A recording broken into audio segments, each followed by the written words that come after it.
And refresh, I guess. Refresh is a lit, mate. Refresh is a lit, mate. Is that an English joke? Our friend here is too American to understand.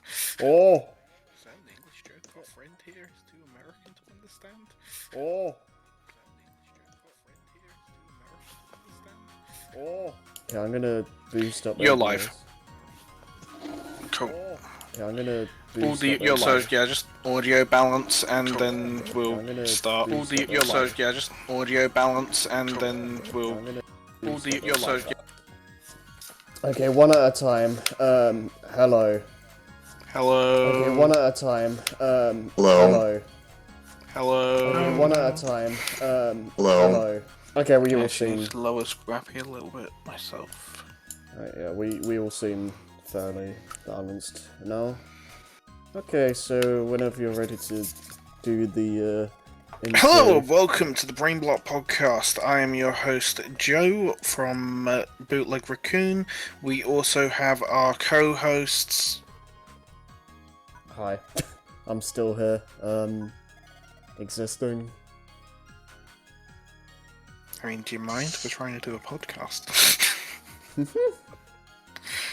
And Hello everyone, this is Scrappy Fan 92 here, and I'm actually contending with an illness, so I'm just gonna kind of be in the background tonight. so, to quickly recap on what we've just done, because that was awkward as fuck, we've got Joe from Bootleg Raccoon, we've got Harry from Seaspring Comms, and we have Scrappy from Seaspring Comms. Yep, basically. Alright, today we are going to do something that is long overdue and talk about the new... the new consoles, starting with the Microsoft Fridge. Yep. I'm gonna buy one. Fair enough. I wasn't gonna go into that until way later, but if we're on the. We're gonna cover Microsoft first, and then we're gonna go through Sony. Right. Well, in terms of buying the new consoles, I'm not really in a rush to get either of them yet. But it's probably something that I'll think of, like, say, by the end of 2021 at probably the earliest, because, while the games that have been shown off for both of them, some of them do look pretty promising. Who knows when most of them will actually be out, so, yeah, I want to hold off for a while. Fair. I mean, I want to get a Microsoft Fridge, particularly because the Microsoft Fridge, most of the games are going to be on Game Pass when they launch. Right. And I also already have Xbox Gold and Game Pass, so it's just a no-brainer for me. I've already got a significant library that I can carry over to the next generation. It's what a lot of people, when buying the PS3, thought was going to be possible with the PS1 and PS2, but it just didn't end up happening. But they managed to keep PS1 compatibility, so yeah. That's fair, yeah.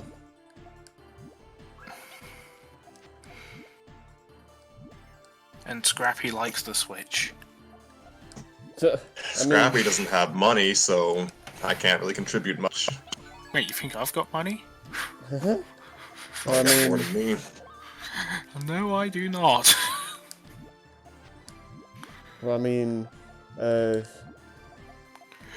Switch is still selling hotcakes, like, and oh yeah, it's probably not going to stop anytime soon.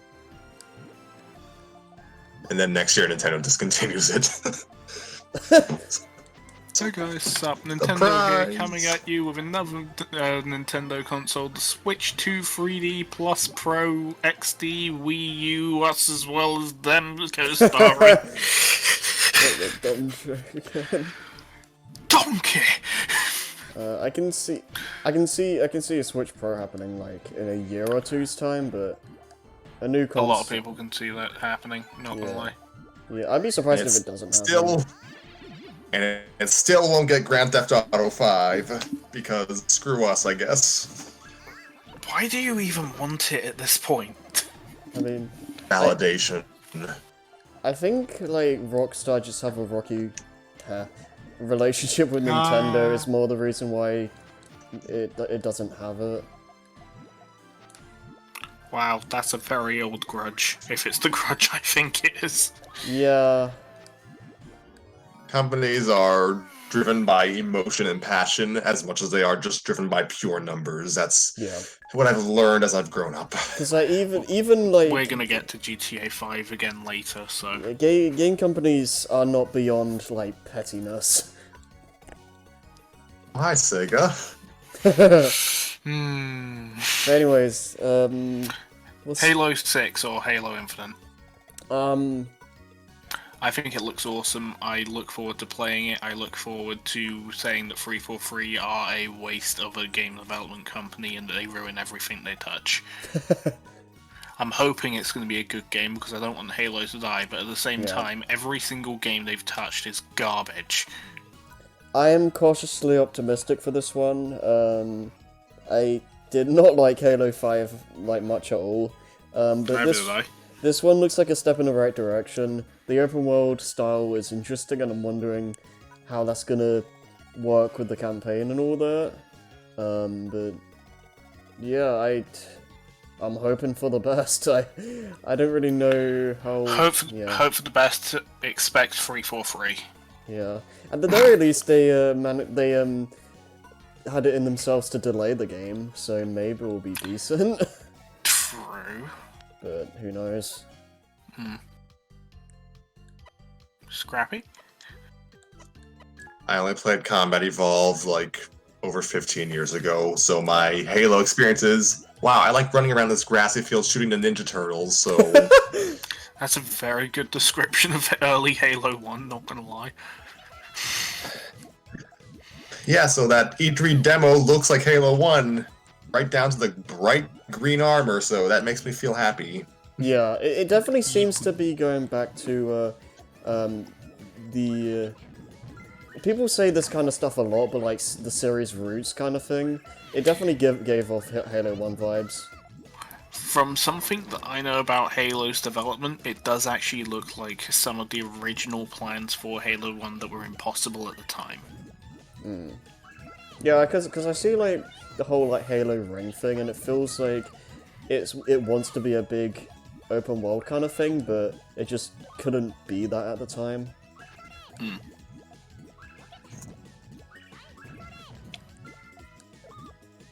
I think it looks dope. Yeah. I look forward to the open world exploration, objective sort of thing. Like, just, you see a pelican, you grab the pelican, you bring it back to your resistance, you fight against the Banished, because they're the big bad now. Yeah. I just hope it's executed well. Really. And actually, the Banished is a really good excuse that's rooted into the book's lore as to bringing back the Covenant without bringing back the Covenant, because that's one of the parts where Halo 5 really shat the bed. Like, we defeated the Covenant, but... And then Halo 4 and 5 is like, but then there's the other Covenant and the other Covenant. Like, please fuck off. I don't care.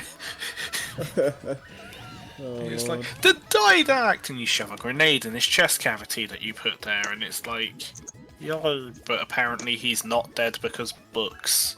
Yay. So basically, Halo 4 had no purpose. Yeah. Halo 5 doesn't make sense unless you've read this book, read this freaking comic series, listened to this podcast, watched 2 movies and a TV show. That's the only reason I know who the fuck Spartan Locke is, because I watched a TV show because I got a code for it with freaking Master Chief Collection. That's worse than following Kingdom Hearts. Yeah, it is. Because like, at least with that, you just have to play the games. Like in this, with Halo, you have to like go through all this other media. It's worse than Metal Gear. You have to go through all this other media. It's worse than Metal Gear, which isn't just a case of play the games, but it's a case of the games came out in the wrong order, and that Kojima knew what he was doing. Yeah. And the series will never be finished at this point. Unless Microsoft buys Konami. Or Sony buys Konami. Or could just someone fucking buy Konami and shove Kojima back there. Huh. Like, buy Konami and then sell it off to Kojima for like pennies and have the studios merge. Yeah, pretty much. Kojima Nami Interactive Studios. I feel like Kojima just doesn't want to have anything to do with Konami at this point. He'd be much happier if he owned Konami. Then he can do the fuck he wants and gets his baby back. That's true. Kojima would possibly bankrupt that studio. Kojima owning a studio is a bad idea, but on the right side, he gets his copyrights back. Yeah. Well, actually, he gets to own the copyrights in the first place. He'd also probably discontinue the pachinko machines. Probably. Right, State of Decay 3, like because we're talking about something that is very clearly not Halo 6. Yeah, we're kind of going off track now. It was only a cinematic trailer for what is a pretty decent co-op zombie survival series, and I know a couple of my mates that are incredibly interested in it. They want to see what's happening with it. And apparently it's going to have like all sorts of zombie wildlife and things, like hunting's going to be a legit mechanic in the game. And there's going to be more surviving off the land rather than get to the freaking police station and rule the country. So yeah, State of Decay 3 looks pretty good. Yeah, I don't really remember what it looks like, so... What kind of Snow. game? What HD Snow. What genre is it? It's a zombie survival RPG, third-person RPG. Okay. So you sort of build up your community and you fight against the zombie horde. And there's not really an objective to it. I think they added a campaign like 3 years after the game got released, but... The game was never supposed to have a campaign in the first place, it just eventually got one.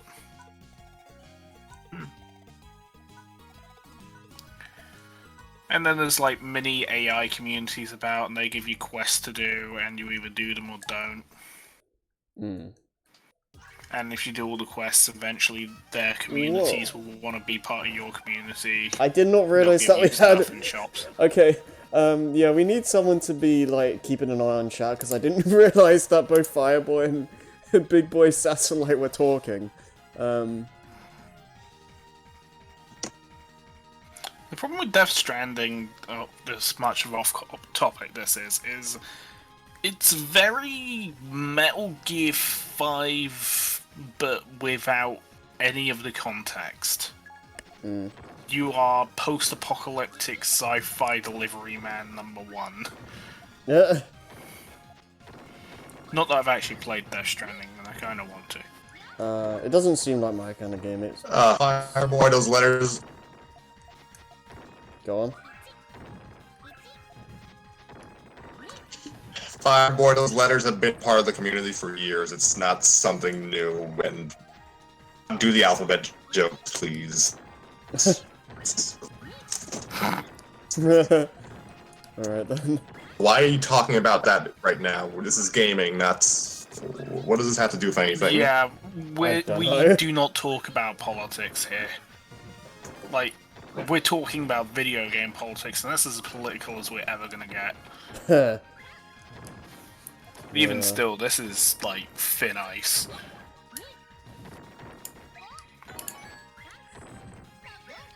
Anyway.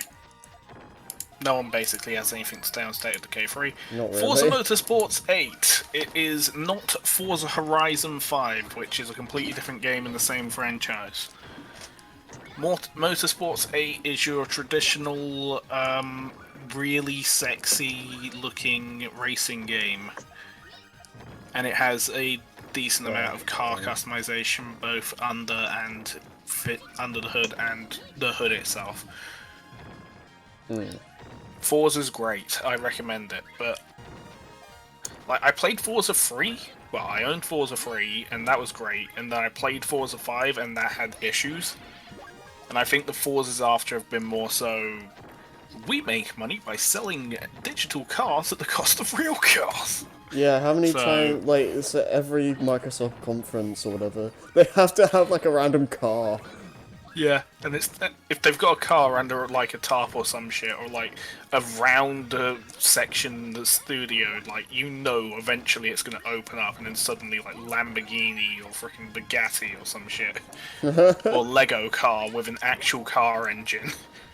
Lego Race is free confirmed. Yeah, it's in Forza Horizon 4. Oh my god. I generally hate the pageantry associated with E3, but the Xbox car is always my favorite thing. Yeah, that's one thing that you usually, like, come to expect. I mean, yeah, I don't really like the motorsports games themselves. I prefer the Horizons games because it's like I can like soup up a freaking supercar into the most ridiculous rocket bullshit that Hammond wishes he had. Drive off a sand dune and then just flip 300 times and have the game say, nah, and just kill your combo and teleport you. It's fucking funny. You drive off a cliff just because you can. You can't do that in motorsports, you can only do that in Horizon.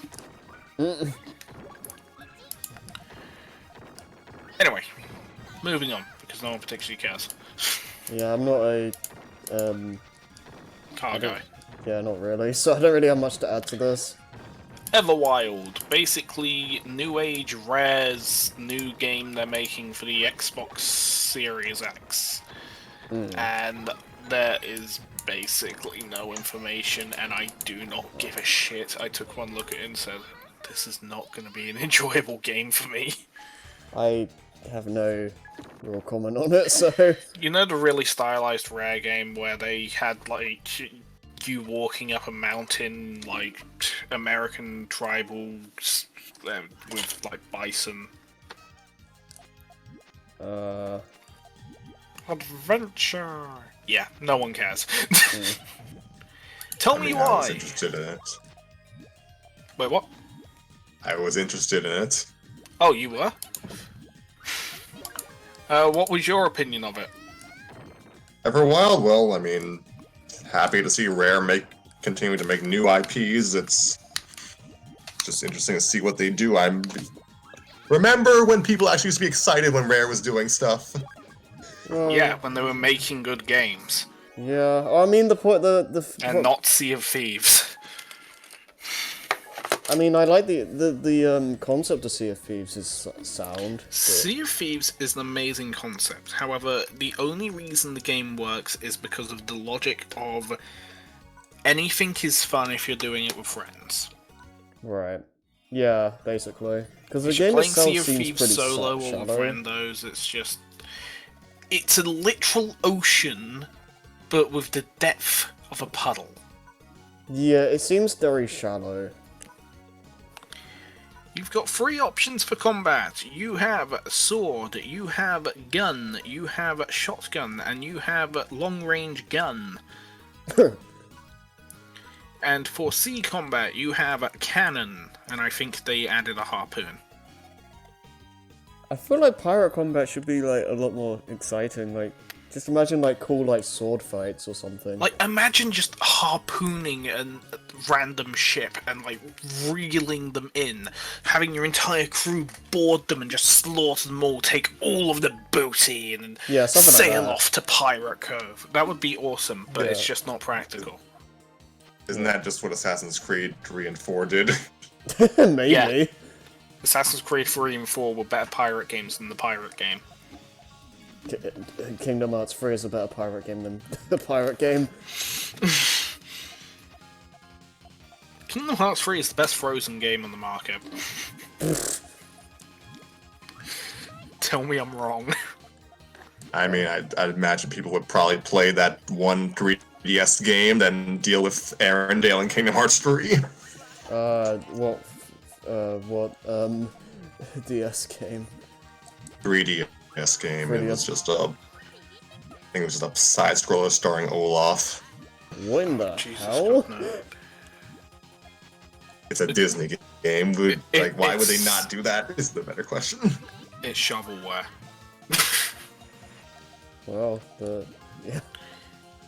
It's got a 3+ sticker on it, it's got Olaf with his stupid fucking grin, and it's shovelware.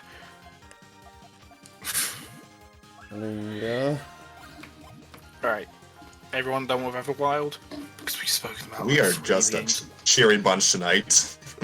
I'm exhausted, and I'm trying to pull a 24-hour reach around so I can try and actually fix my sleeping schedule. Fair enough. Tell me why. Tell me why is a game... It's actually already out. I think there's like 3 chapters of it already out on the Xbox. And it is genuinely uninteresting to me, but it's like that one Square Enix game with the girl with the time travel mechanic and the lighthouse and the storm. And Life the is photography. Strange. That's the one. It's basically another one of those, but not by Square Enix. Trying to remember what Tell Me Why was it. Yeah, time has lost all meaning. Welcome to 2020, mate. I thought it was 2019. I fucking wish. 2020. That was lit compared to this garbage. We need to just have next year, but just be like 2020 Part 2, the real one. December 31st. Frickin' December. Wait, how many days are in December? 1. December 32nd. Fight me.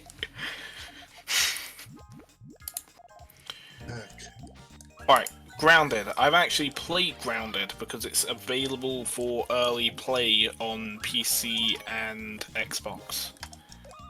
It is Honey, I Shrank survival game.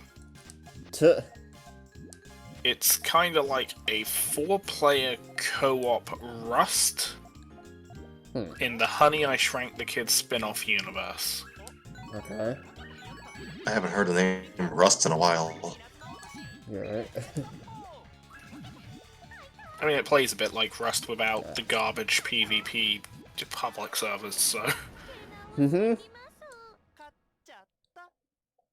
Me and my mates played a bit of it, we streamed it, and then we lost complete interest in it because there is no content in it yet.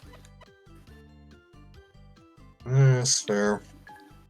And that is why Grounded was the #1 streamed, well, was in like the top 10 streamed games for a little while on Twitch, and then the day after just fell down to like the top 25. And now no one's playing it.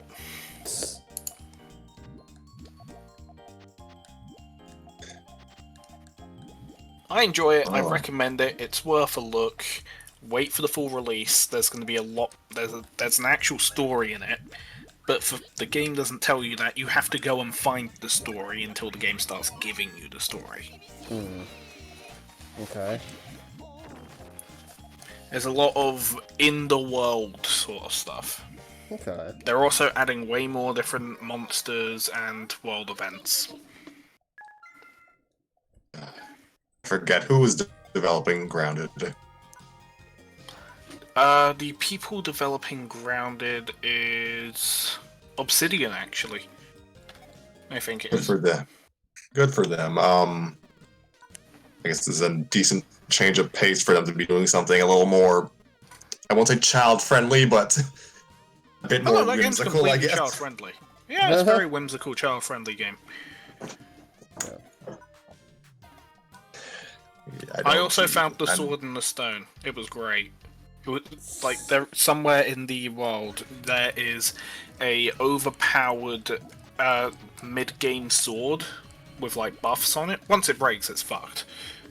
But it is a really good weapon to have really early game. Also spiders. Moving on. Spiders. Spider. No, fuck the spiders though. Actually. As Dusk. No, Avowed. Right. I know fuck all about this game. I don't even. I admittedly don't remember the name anymore. Supposed to be like high fantasy, magic, Skyrim-like thing, but good. I gotta be honest, I don't remember a lot of the actual names of the games that were shown. I went through all of the events quickly so I could get the list. Right. We're almost halfway through the Microsoft list. Hmm. So, you know, a quarter of the way through the Sony list. Uh-huh. They had 2 events. Yeah. As Dusk Falls. Kinda like Tell Me Why, but it looks like it's gonna be on a bigger scale. Moving on. What is it? Story-based walking through the, like... Oh, is it that Kinda... Is it the furries thing? No. That's on the Sony list, and that's Okay. not for a while. Okay. And no one's sure if that's even still in development. I'd imagine so.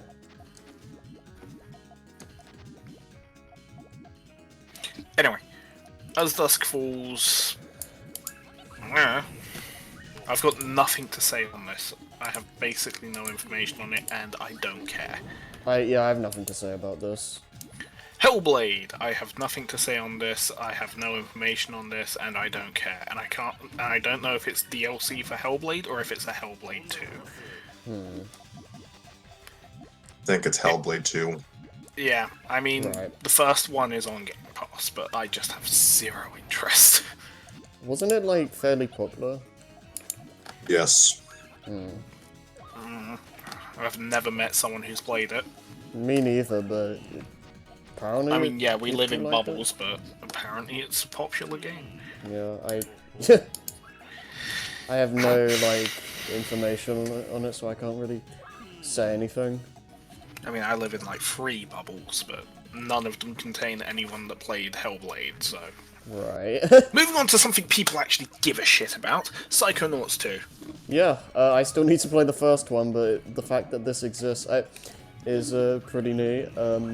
I believe a Psychonauts 2 was, like, on the table for a long time, but, like, for whatever reason... I think it's been in development for like 3 times and scrapped completely 3 times for like budget, design, developer, publisher fuckery.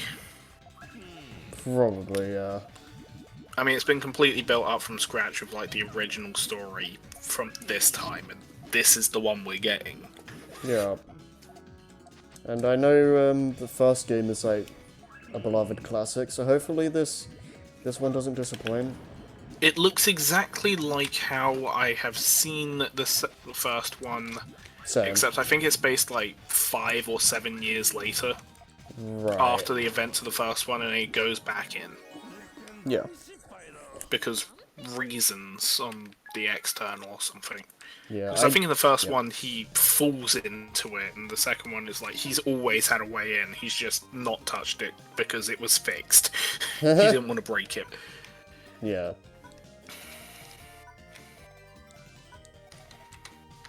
Yeah, I don't really have anything... Go on. Speaking in the vaguest of terms to describe the terminology of Psychonauts. Okay. Never played the original. Surprised! But happy to see that Schaefer's company is, you know, on stable ground, I hope. Yeah. And I think this time he basically started a company based off of a Kickstarter or a GoFundMe. And that money's been, and donations on would have been basically funding this. yeah, happy to see more 3D platformers, even if that game would probably make me motion sick. No, it is always good for me, specifically out of the 3 of us, to see 3D platformers, because, yeah, we don't get enough of those nowadays. Platformers seem to be coming back with the showcases. Yeah. Just as something that I've seen, expect it to look like a good quality stylized 8th gen game and not a amazing quality 9th gen game. Because I'm telling you, this game's been in development for a while. They're not going to scrap the engine again. It's gonna look like an Xbox One game. That's fine. Yeah, I mean, I'm fine with that, like... If I get a good That's not saying the platformer- Xbox One looks bad, but I'm just saying no. it's not going to be the frickin' Ratchet power. and Clank Rift Apart. It's not going to look like Rift Apart. Yeah, I mean, even still, like, even, like, indie games can look gorgeous. Like, just look at the Ori games, for example. Style, like, something that a YouTuber once said before things that I'm not getting into happened, like, graphics are to serve the aesthetic. Yes. A game is nothing without its aesthetic. Yeah, which But is... due to what people didn't know what they were talking about at the time, which led to the hyper-realistic looking shooter games of the 6th gen, like, everyone's like, I want better graphics, I want better graphics! And then we got these really good looking 6th gen first person shooters that were bland as fuck, and also what led to the problem of it's brown. Yeah, I think that people need to know the difference between visual identity kind of thing and just general, like, graphical fidelity, because, like, if you, like, you can have a game that's graphically impressive or whatever, but if it's not artistically interesting, then I don't care. Like, And on top of that, if it's a shit game, it's a shit game. It doesn't matter how it looks. Like, I think that was one of the problems with a Xbox One launch title called Recore. It was an interesting concept and it looked great, but its story was garbage, from what I remember being told. Wait, Recore wasn't a launch title. It came out like 2016. Isn't Recore that game made by, like, Inafune. Was it like the Armature people? I swear it was a launch people. title. Right? Yeah, yeah. Alright, I'm probably wrong on that. It was an early Xbox. Hotshot. You might be thinking of. I don't know. Have you played Rise Son of Rome? You might be thinking of that. That was garbage. I remember that. Vaguely. Yeah, because it was the only game the console had. It was like This is the Killer 6th Instinct gen. erasure. Like... Bro. Killer Instinct isn't even that good. I'll say this much: people gave the Wii U a lot of crap for its library, but honestly, Xbox and PS4 weren't much better for its first couple years. For their first couple years, anyway. Fun fact, I own like 3 copies of Black Ops 2 because I have it on the Wii U, the PC, and the 360. And I bought it on the Wii U just because I saw one day on freaking Amazon that, oh wait, this game's on the Wii U? I want to see if this is actually any good. Everyone on it sucks. And I was playing with the freaking brick controller. On the gamepad. That thing is so weird to go back to. Like, I can guarantee there is 0 people playing it on the freaking Wii U now, but that game, it was a thing. Alright. Moving on to Stalker 2. Stalker 2. Okay, so the plot of Stalker. Basically, aliens started using this back-end chunk of Russia as a dumping ground for their garbage, but their garbage is like magical hypertech to us. So we start using it, and then like weird ghosts and monsters born from the radiation come out of nowhere. Like, the entire area is a militarized no man's land filled with all these tribes. And everyone wants to kill you or wants you to do something for them. There's a really interesting faction system in it, where if you get too close to one group, another group will shoot you on sight because you're a traitor to them. Traitor! Or, like, you're known to work with them and they are the spawn enemies of the other guys. It's also, like you might end up finding like 2 MP7s, and one's going to be complete garbage because it was beat up by the weather after being lost by a guy who died in combat, as compared to this one that's just been imported to the zone, or like has been really well kept and kept in a shop until someone could afford it. So weapon quality is a thing, ammo is a thing. Well, ammo, it's a really good RPG shooter. It's a survival RPG shooter. That's fair. And I look forward to Stalker 2, which has been cancelled, delayed, and scrapped so many times that if it actually comes out now, that's going to be awesome. I'm going to press X to doubt anyone else has ever heard of Stalker. I've heard of it. I think I might know the game, what it is, and if it's what I'm thinking of, then yeah, it seems interesting. Probably not something I'll actually play, but it does seem like a cool thing. It's something I'll get eventually, though. Yeah. Moving on, Warhammer 40k Dark Tide.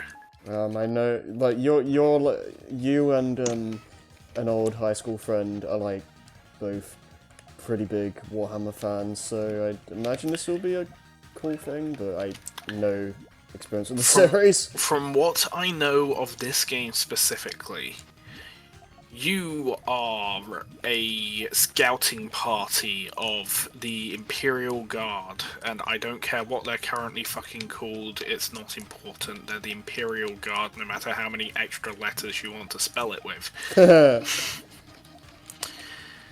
You are beat up, and ill-equipped for the situation. You've been sent into the deepest bowels of a hive city, which is kind of like a massive city half the size of a planet that's been built and then built on top of, and on top of that, and on top of that, and on top of that, while also digging down and building more city there. Okay. Humanity are basically just a massive collection of ant farms at this point. And these hive cities pretty much just exist so that while you're in the city, you suffer because it's 40k and everyone's suffering, but you are a suffering peasant and there's nothing you can do about it. Or you can join the Imperial Guard. Then they give you a flashlight that you can shoot at aliens and suffer. Yeah, I'm gonna annoy you with a light. And what has been found at the bottom of this hive city, or reports of people going missing, has led to your scouting party being sent down there, and it's just a massive horde of Tyranid gene stealers. Have fun. Say gene stealers? Yes, gene stealers, as in genome. Dear. Everyone and their grandmother has made the joke about the creepy purple aliens taking your trousers. It's funny. I wasn't making that. I wasn't making that joke. I just heard gene, Gene, and I was like, "Oh dear, what are we getting into now?" Yeah, gene stealers. They will kill you. They will devour you, and they will steal your DNA. And they will use this DNA to evolve. They are basically necromorphs. Trademark. You mean xenomorphs, right? Yes. Okay. Alright. Except probably worse. Oof. Because these are xenomorphs with spaceships. Oh god, yeah. And they can fly them. It's not a case of, oh, well, we ate the entire crew on this ship and bred excessively. We'll just wait until we crash into a space rock and have people wander into it 1,000 years later. They fly now! They fly now! Oh yeah, some of them also can fly. They can also evolve to have, like, weapons on their arms made entirely of their arm. That's great. Have you ever heard of the SCP that is basically a living gun that shoots its own bones at people when fired? Oh lord, that sounds horrifying. I know, it's great. SCPs are great. I know, yeah. That's the sort of weaponry that the Gene Stealers have. Well, the Tyranids have. The Warhammer universe sounds like a lovely place to live in. Oh, yeah. Oh, you haven't even heard about definitely. the Orcs, the Eldar, the Dark Eldar, humanity, the Space Marines, the Martians. Oh yeah, my old high school I like friend, the Tau. my high school friend used to talk about Warhammer with me for like hours on end. So The blue samurai fish people that are kind of fucking pathetic, and if anyone actually decided to sneeze in their general direction, they would be eradicated from the universe if it wasn't from the writers basically saying they're okay because we don't want to kill them. yeah, like I vaguely remember some of the stuff that you're talking about. I mean, going off topic for a second, basically the Tau got attacked by a splinter fleet, but they insist it was a full Tyranid horde. No, it fucking was not. And the only reason they survived was because the Imperium of Man noticed and decided to burn the Xenos. And then decided to start trying to burn the fucking Tau. Until they got bored and fucked off. But then got bored of it. Yeah. It took a long time for the Tau to recover from that one. We're kind of off topic here. Because now we're just talking about Warhammer and we've got more shit to talk about. Like, a lot more shit.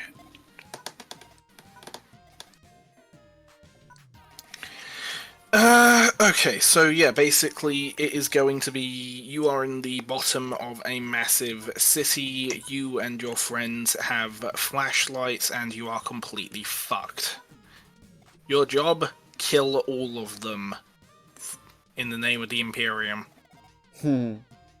Retreat is not an option, and if you did retreat and reported what you found, you would immediately be executed by another guy. Right before the entire horde just chased after you and devoured the entire Hive City. But anyway. Moving on. Tetris Effect 2. Essentially. I don't know if this is just an updated, superior version of Tetris Effect, but I'm calling it Tetris Effect 2. Because it's called Tetris Effect something. Yeah. I know the first game, or original, whatever, was like really popular and like one of the best ways to play Tetris, so It's fucking Tetris. yeah, you can't really go wrong. Like, it's what you It's see is what you Tetris get. with a time pause mechanic that lets you get an freaking Octetris or something like that. It's Tetris with really cool visuals, basically. I still recommend playing it on PlayStation VR, where you can just play Tetris in the zen of VR. I'll just fork up like a bunch of money. I mean, you've already got a PS4, so I think it wouldn't be at this point more than like £300. That's which still is a like lot the of going money. rate for like the bottom end. Like, I want to play Tetris Effect eventually. Ideally, it would be VR, but I would just like to play it like at all. So yeah, but and Tetris is lit. It doesn't matter what version you play at the end of the day, but Tetris Pretty Effect much. is one of the better versions. like if this is just like a, I don't know, enhanced port, or if it is a sequel, then whatever it is. If then, it's an enhanced port, no one cares. It's still going to be lit. yeah, whatever it is, it's nice that they're bringing it to the next gen consoles. Scrappy. Yes, dear.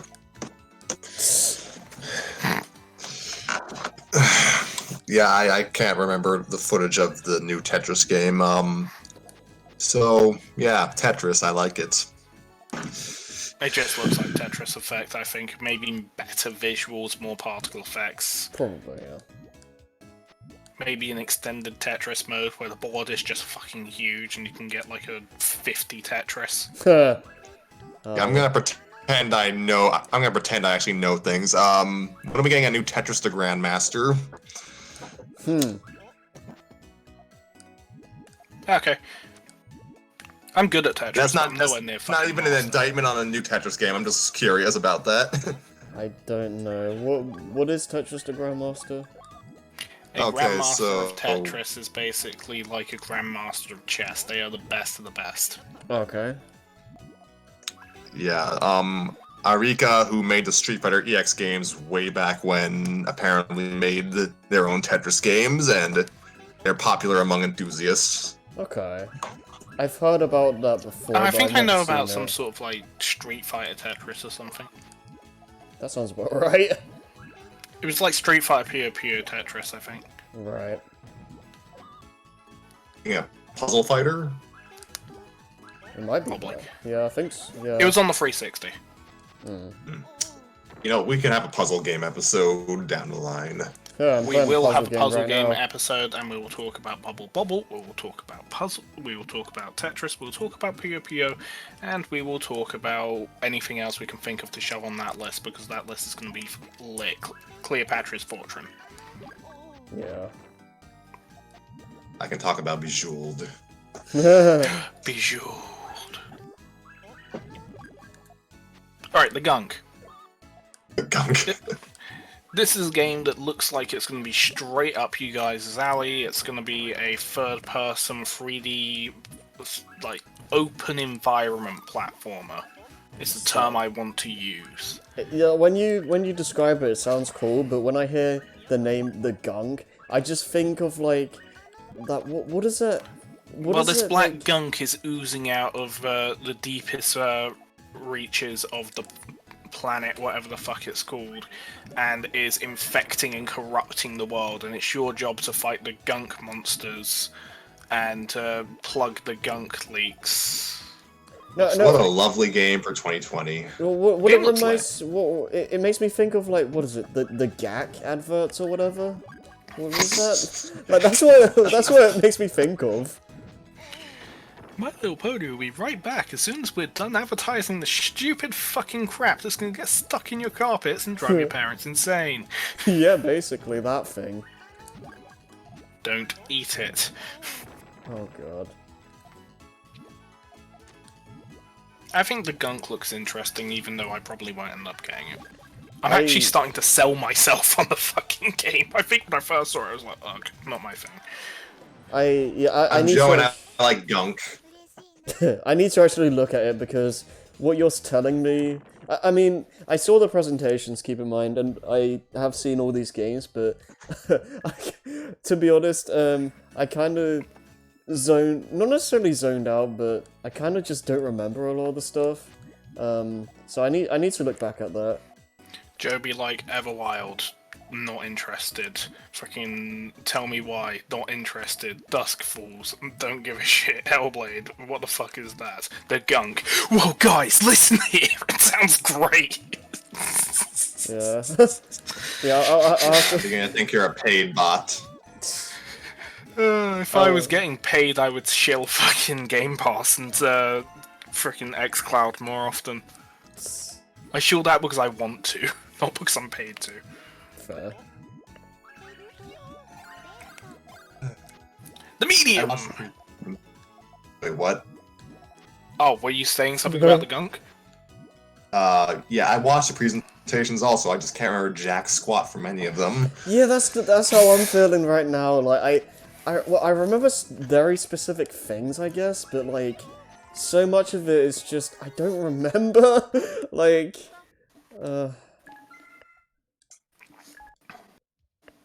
So, what was the next game on the docket? Alright, the medium. So, the medium is basically... You know in Dishonored, even though I never played Dishonored 1 or 2, but I know about this, there's this part where you have this magic tool where you have to flip between time or dimensions to get through this castle without being murdered or spotted? Uh-huh. It's a bit like that, where basically there's two dimensions that are bleeding together in this haunted mansion. And these two characters, which are kind of the same person, but not, because cross-dimensionalism, and I don't have the brain power to do this right now, or the time, or doubt anyone cares. getting myself off that track as much as I love talking about that bullshit. That could be a whole fucking podcast episode. Yep. That'd also give us the kind of audience we don't want. Anyway.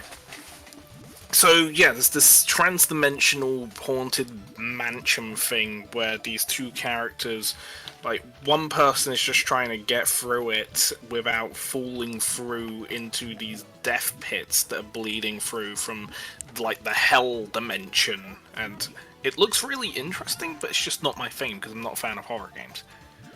Yeah, that seems like something that I just nope out of, like... It's, like... It would appeal to Resident Evil fans. Yeah.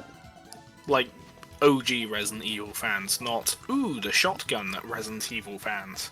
Yeah. And probably, Silent Hill fans as well. Maybe to a lesser extent, because I feel like this game's going to have a bit more action than that. It's like Resident Evil 1, 2, 3, 7, and what I'm expecting from 8. Right. I don't like Resident Evil 4. I don't particularly have a good reason, I just don't think it's a good game. What, Resident Evil 4? If I had played the game, I'd be offended, but I haven't haven't, played it. so- I know it's a popular game. And then Resident but- Evil 5 is the point where everyone's like, wow, this is garbage, but I'm like, Resident Evil 4 is the tipping point that led to that. It was a smooth transition. I have no real comment on this either way. And then apparently 6 was also like third-person action garbage. You'd have to ask my brother.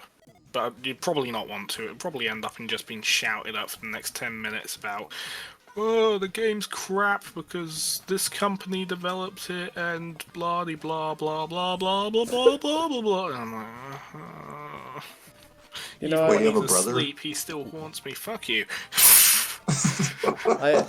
you know, I'm surprised that you're. Actually, no, it's probably due to the like we don't have like calls with each other nearly as much as we used to. But I was gonna say, like, it feels really weird that we haven't had Billy like storm into the room in a long time.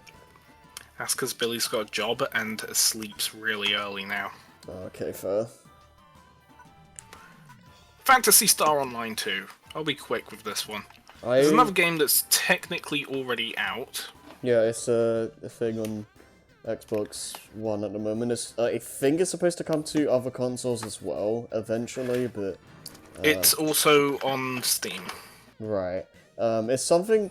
Like, I played the tutorial, like, the gameplay seems like something right up my alley, but I just haven't had the time, to, like, really get into it that much. Yeah, same.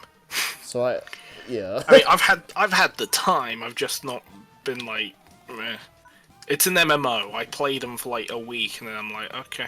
That's the thing Ooh, with... Call of Duty. It's essentially, like, I want to get into it, but it's also at the same time MMO, and I kind of shudder at stuff like that, because, like, I need to, like, spend so much time and energy into something like this. I got into one MMO in my entire life, and that MMO was Final Fantasy XIV, a game I cannot justify the expense of playing as much as I would love to get back into it and play with Jason and Lewis and all that. That's the funny thing you mentioned that, because Lewis and Dominic have both been really trying hard to get me back into playing 14, and I'm just like... 14's a great game. I got married, and then the person hated me so much they moved to another dimension to get away from me. Oh, man. Jason, why? I'm straight, I swear. He says with his pink sparkly fingernails. Let's see. I haven't played Phantasy Star on. I haven't played any Phantasy Star game, but I do have friends who play it, and they are very happy for the I can't talk. They are very happy for the updated character models, if anything else. I just know that people are happy that PSO2 actually has like a localization now, because that is like supposed to be like what, a really old game or whatever, and just never got localized for the longest time. So the fact that it's happening at all, because I think at one point Sega said that it was just never gonna happen. So the fact that it is pretty special. Because the game's not new. Nah, it's like It's just new to Western audiences. pretty much. We've always had the ability to go into it, but we've had to play it in Japanese. Yeah. Hell, people have learned Japanese just to play it. This game has a die-hard Western fan base. Yeah, I believe that. But yeah, if I want to run this a bit shorter, basically Phantasy Star Online 2 is up. Anyone who enjoyed Phantasy Star Online 1's alley, yes. Essentially. Right. Moving on, Crossfire X, the multiplayer, Poor Man's Counter-Strike Go. The campaign, don't know. Rewatching the presentation with a more open mind this time. Basically, the campaign looks like it could be an interesting Call of Duty Crisis sort of thing. So, you know, Black Ops 2's campaign. It looks like it could be interesting, but if it's not on Game Pass, you're not going to catch me playing it. Catch me if you can. Alright, who likes Fable? Fable. Haven't played it, but the aesthetic looks interesting. Because we've got Fable 4 on the list. Yeah, I know. Or Fable Reboot, we're not sure. Yeah, whatever is it. Apparently, like, it's a pretty big deal, so it's cool. I've never played the series, so... Fable is a high fantasy adventure RPG with a... It has a sense of humour. I won't call it a morbid sense of humour, but having fairies eaten by frogs is funny. So it comes out of nowhere. The game is not afraid to call you an asshole in 1,000 words. The series has always had a interesting light side, dark side, and yes, it is very easy to be dark side and then suddenly be the paragon of all life just by donating all of the money that you got from murdering an entire village 8 times and selling their possessions and buying their houses and renting them out. Wow. But so long as Lovely. you donate all of your money, you are a paragon of good and all is forgiven. Right Just then. don't look at the size of the graveyard. Yeah, right. That is... Also, you could transfer save files between Fable 1, 2, and 3. Oh, that's sick. Oh, So that's it's- neat. So that's like, what, Mass Effect or whatever? Yes, Okay. but Mass Effect did it a little bit weird. No, Mass Effect did it cleanly, but Fable did it weirdly between Fable 1 and 2. And also Dragon Age, I think one of them did that as well. Fair enough. Yeah, Dragon Age had save transfer, and then with transferring it onto Inquisition, which was on the Xbox One, that was weird. So you basically didn't carry your gear forward, but you did carry forward your legacy and your actions. Mass Effect, for neat. example, you do what you did in the first game, and then you carry over all of your actions to the second game, and then you do that again for the third game. Because in the third game, there are people that died if you didn't save them in Mass Effect 1 or 2. And they cannot be a part of your crew on the Normandy if you haven't transferred your saves over and done specific paths. They're just dead. Or they're elsewhere in the galaxy, or some shit like that. Old save bonuses are interesting.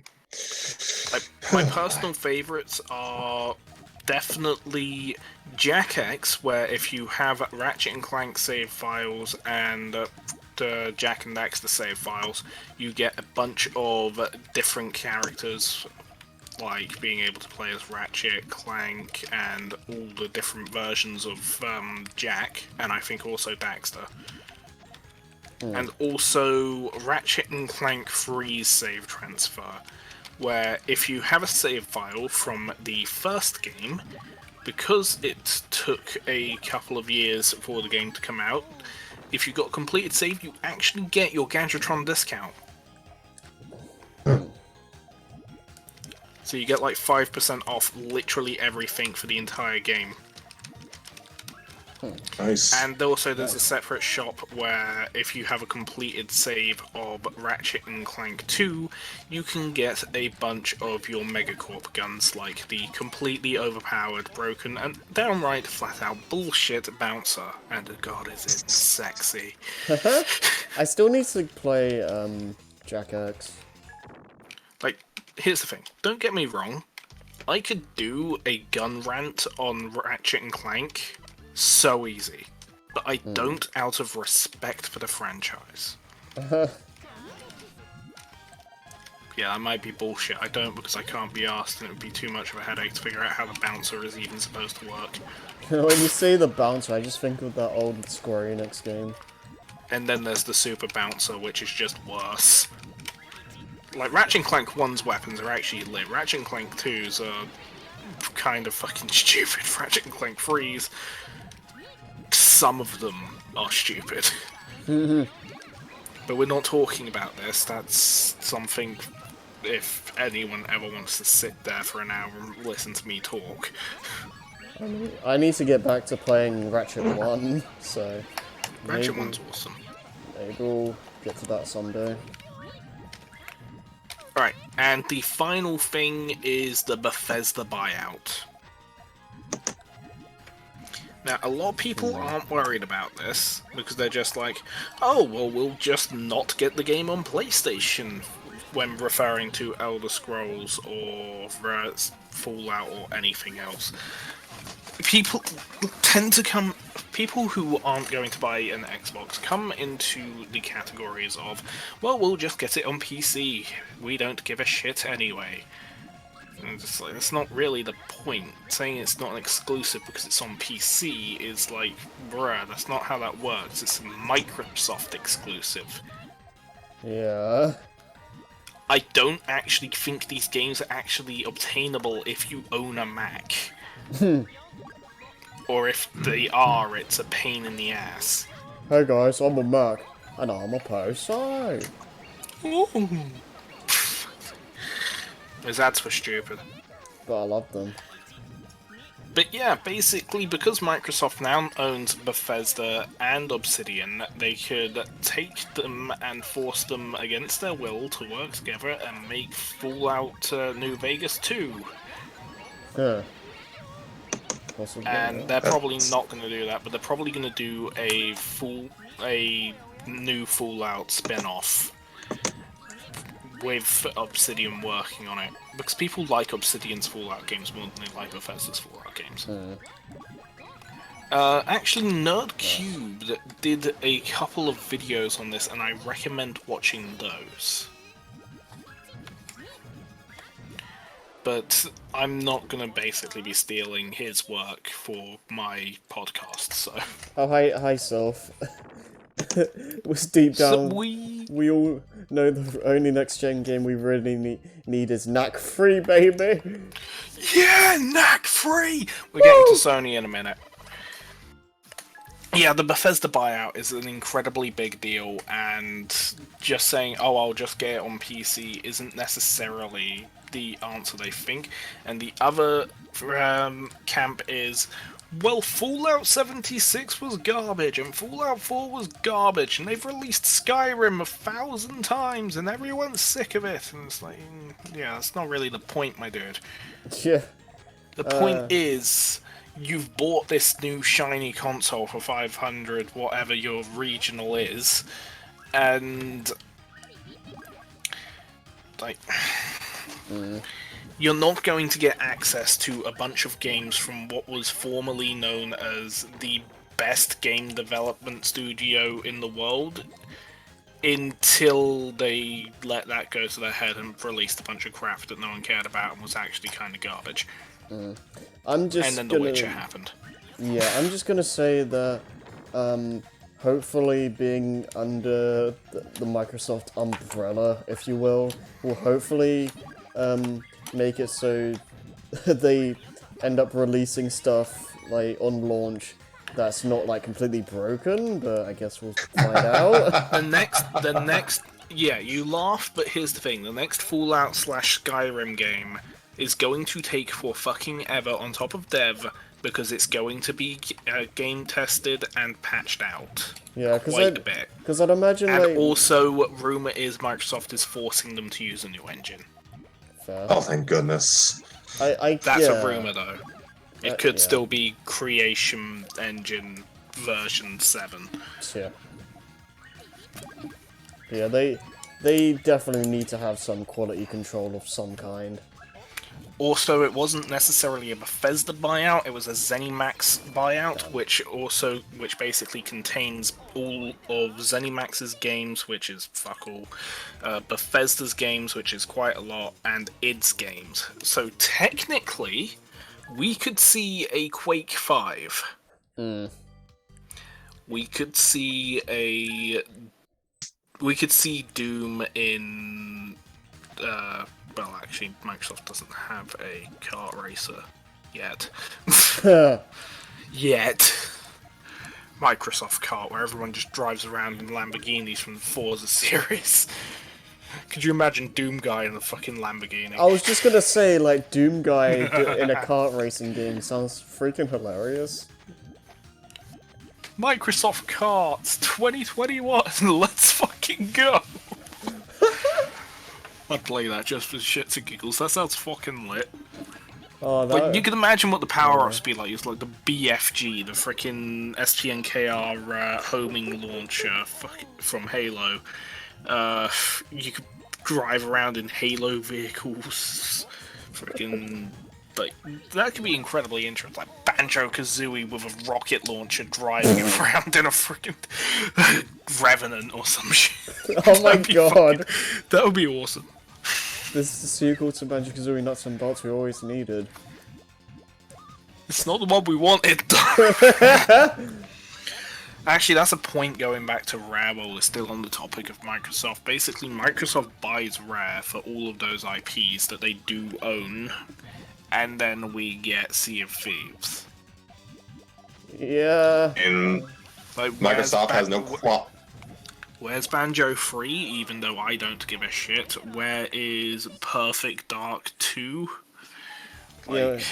I mean, it's not the fact that we're against Rare doing new stuff or anything, it's the fact that all these old IPs from them have kind of just been dead for, like, decades. Well, yeah, like, over a decade The big now. problem is that a lot of people are saying is Microsoft bought Rare, but they didn't buy the Rare we love and remember.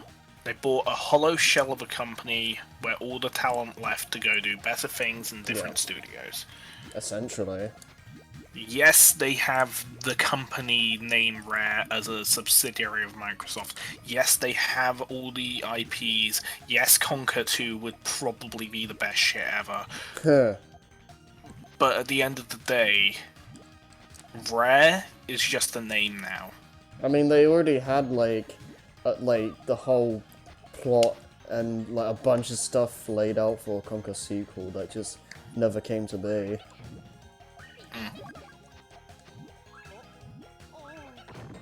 Anyway, on a lighter note, if we're all done with that, the Sony Wi-Fi router. I'm just being a little bit cautious. You're really just gonna jump. You're not even gonna let me say my piece on that, are you? What? You have opinions? I thought you were sick. Oh god. Yeah, No, you can say of all, your point on Rare. say your piece. Sylph had a comment. So that means if Doom Guy gets in Smash, there's a third Microsoft rep in Smash, lel. And yes, Fourth. that would be correct now. Fourth. Wait, fourth? Good There is a Mii costume for Fallout Guy. I mean... I feel like Mii costumes are Sans kind... Undertale. I feel like Mii costumes are kind of their own ballpark, though. I mean, I he is agree, the but- representation. He is the representative of the Mii skins.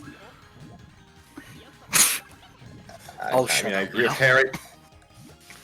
I agree with Harry, but if you but yeah, Joey brings up the point. If you count Sans as a true character, then you kind of have to count Vault Boy.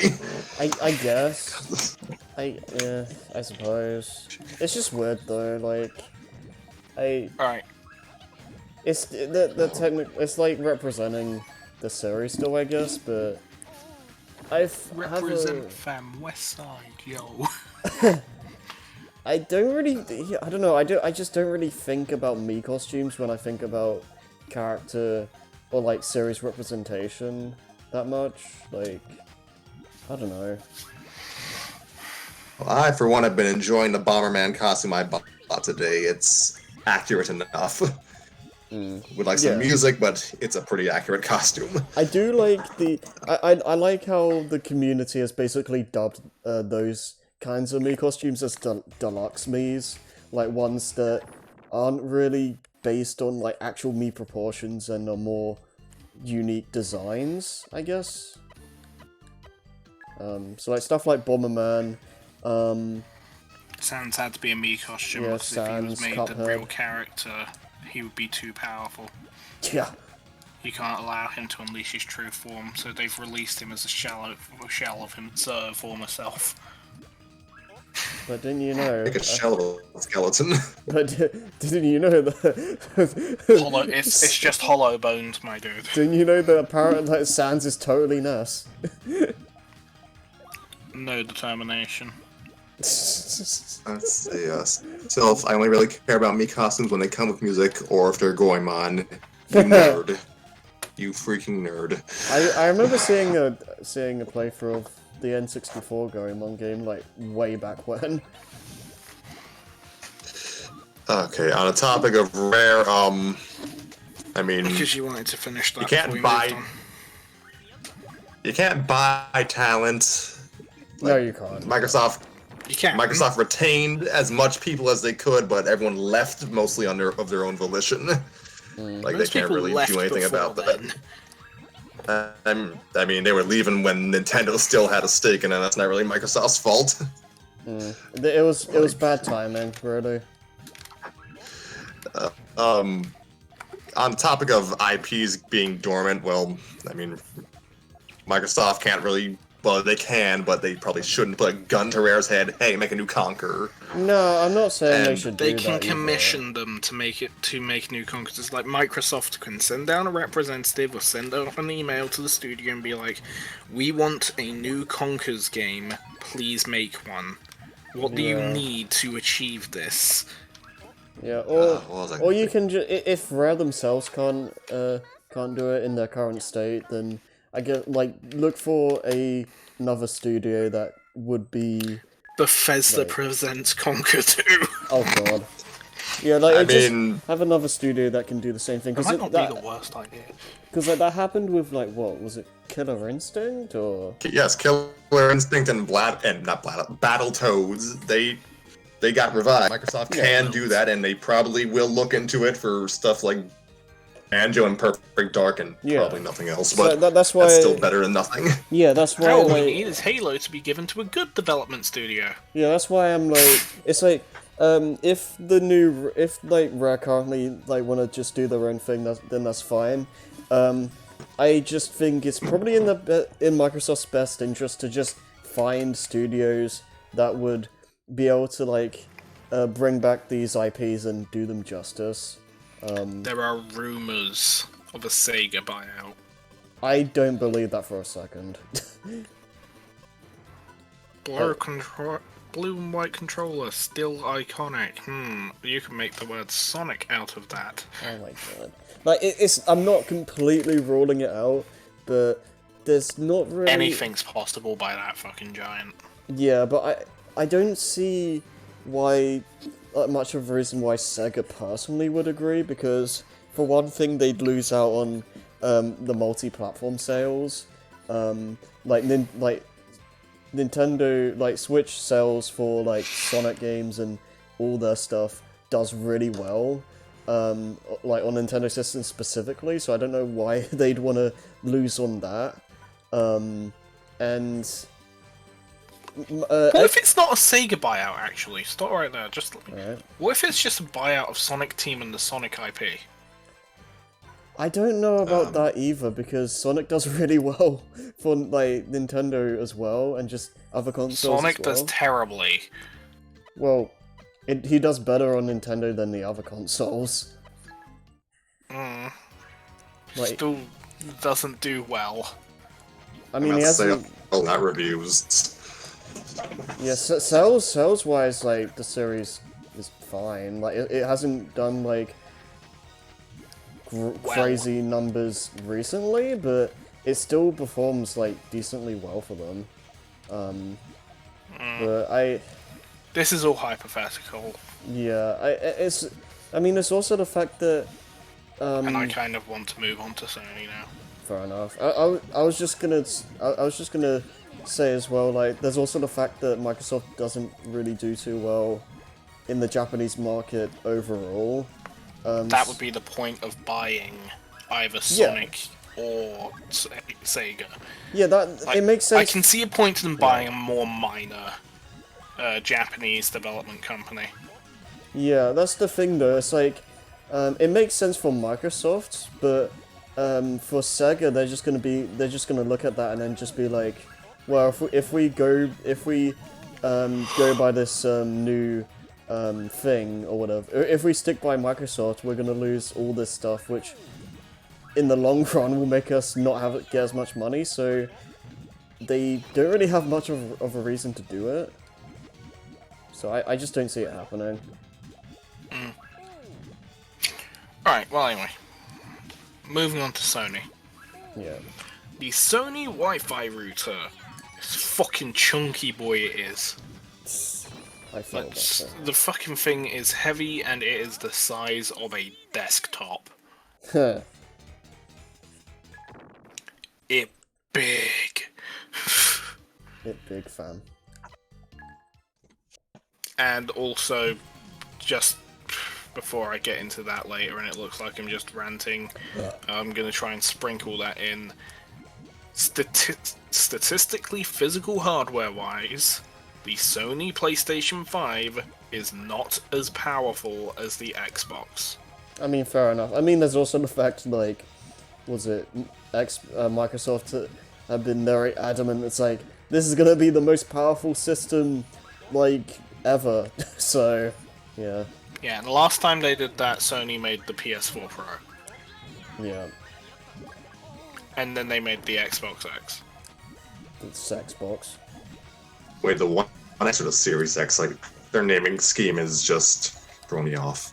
You're right? One X. Yeah, everyone is tired of Microsoft's garbage. We're just gonna call the next Xbox Xbox. Or the Sexbox. Fuck me harder, daddy woo box.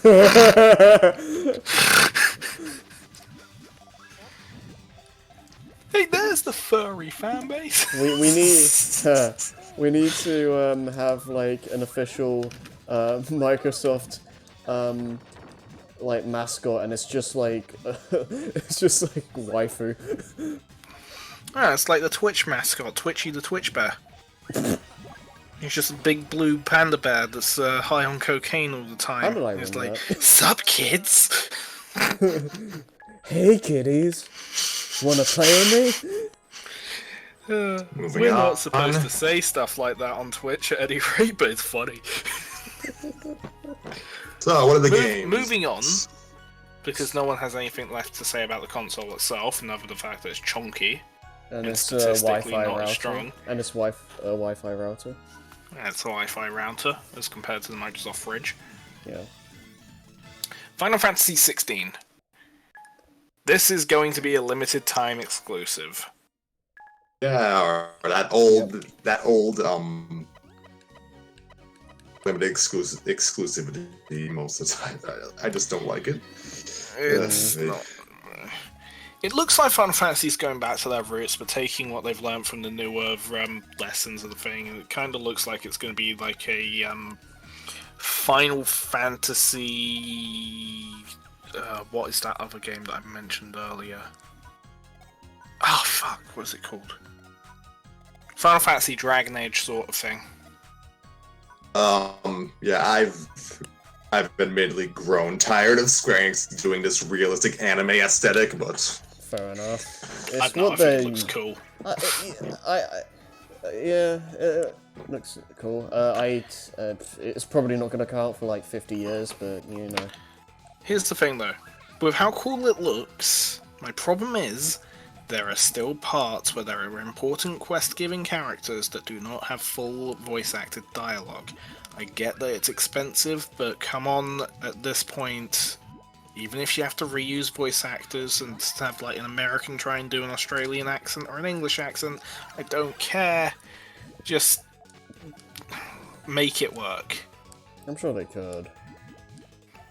Like, just have Maybe. development team members voice act random characters just because, or do like another competition like the one that was in Final Fantasy 15 where the guy got put into the game.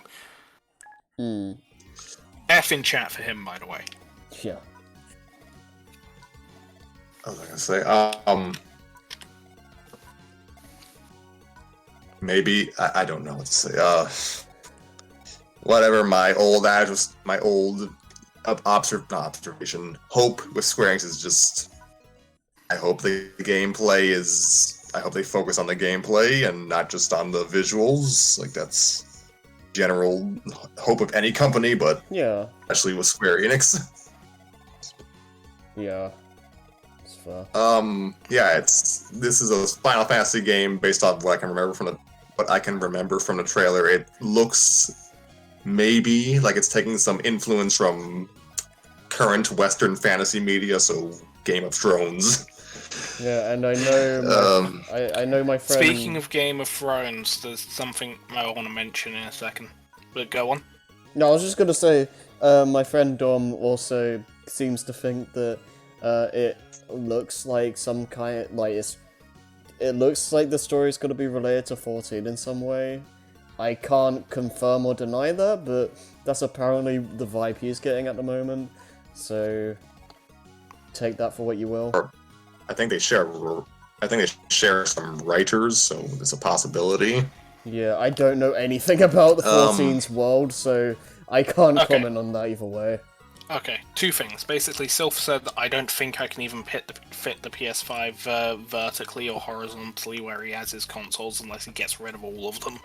And second thing, when Game of Thrones was mentioned, apparently George R.R. Martin is going to be a writer on a new game that is in development that is not Game of Thrones related. Hmm. And that's about as much as that as I know. Alright then.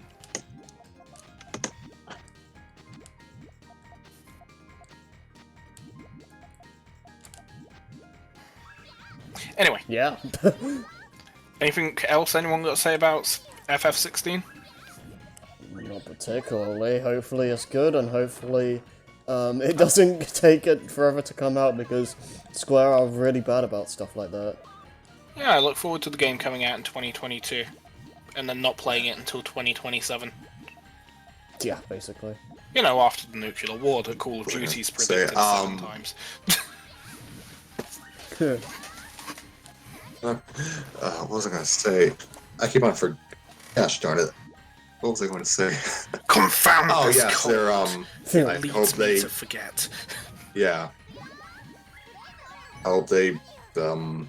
I just hope they.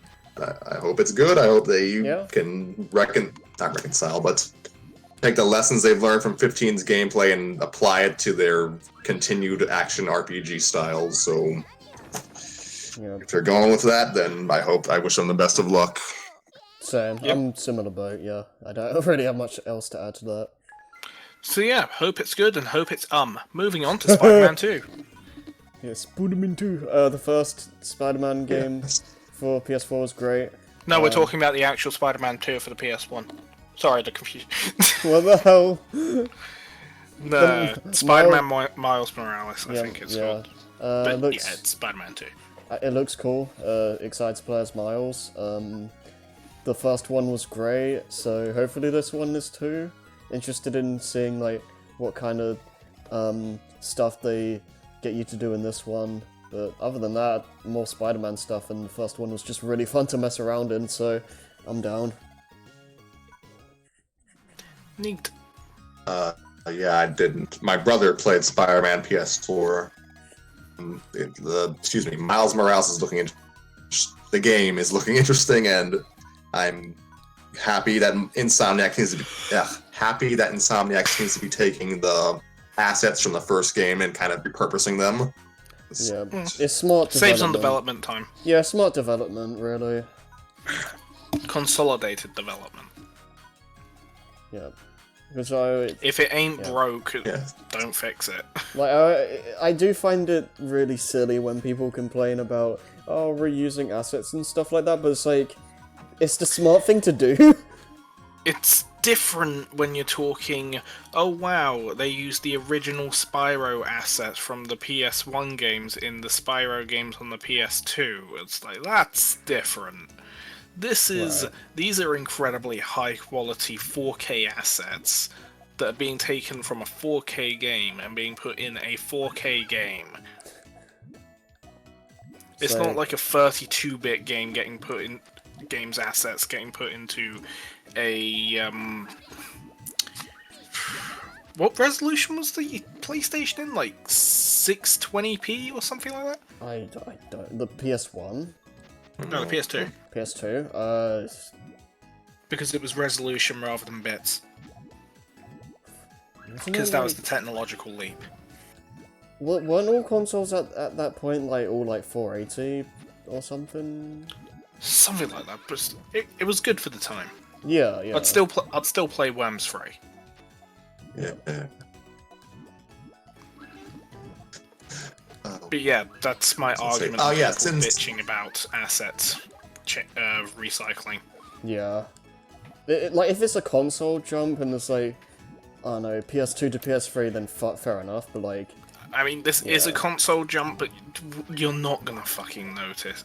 The asset is already the high quality asset from the 4K updated version for the Pro. Yeah. It's not that big of a difference, my dude. And it's a fucking lamppost at the end of the day. People made massive deals about like puddles or something before the game came out. The puddles aren't sparkly enough. It's like, wow. I can't wash my face in the puddle on the manky streets of New York. You wouldn't. Shut up. But like, You'd be surprised what people do in New York. Oh god, I don't want to know. I probably don't ever want to go to New York. Probably not. I was just gonna say, like, graphics. Yeah, we're approaching next gen, and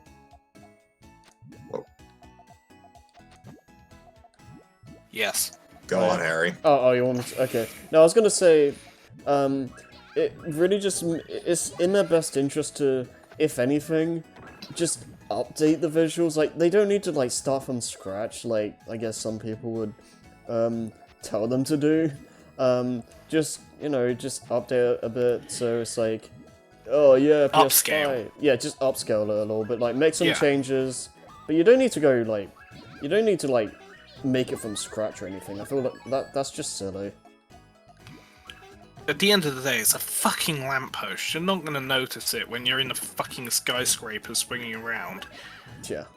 The only thing you really need to look good is the area when you're on the ground, at the time you're on the ground, and the skyscraper high-rise at all time needs to have decent reflection of the weather effects and the main character. Yeah, basically. And the cars need to look dope. Yeah, what were you gonna say? And HD snap. Oh my god. It's an important part of games these days. Just because of me. Yeah. It's a stupid joke, but it checks out. Were you gonna say something earlier, Scrappy? Yeah, I guess trying to bring assets, the argument, nah, for Pete's sake. I need to sleep. That's right. Fair enough.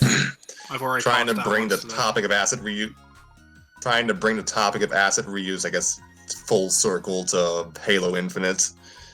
Yeah, that game, I guess, as far as I know, one of the reasons the game was delayed was to work on the presentation, and good for them. I mean, Yeah, but the it does kind of assets make just me. looked dodgy.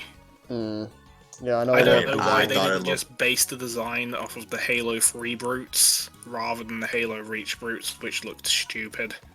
Which they continued to use for every game the brutes were in after that. Yeah, I know a lot of people had issues with how the game looked, so I guess, yeah, it's nice that they're doing that. I suppose.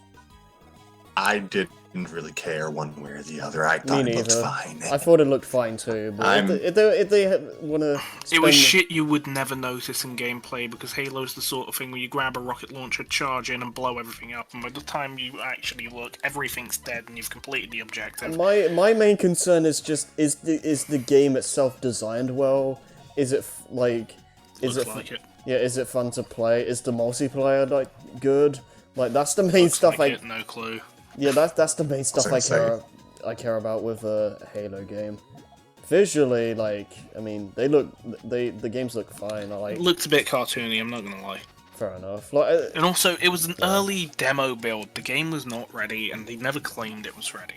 No one had ever said that Halo Infinite was gold. fair. It wasn't. It was the earliest presentation we got of full gameplay. I will admit that Well, Scrappy died. Oh, did he? Oops. I guess we'll just wait. And he's back! The prodigal child returns with the one ring to the Yeah. top of the mountain of Mordor! And a gun! Okay. Moving on. But I was just gonna say, like, I don't care too much about visuals in Halo because, to be honest, they already look pretty good to me. So, I mean, the fact that they're spending time to make it better is cool. Is fine by me. I'm not really that fast. Here's the thing with Halo. In Halo 3, with the grunt alone, after shooting him in the head, you were capable of smacking off his methane pack and having him fly off, and you were also capable of knocking off his gas mask. This was incredibly high detail that no one noticed until I pointed it out.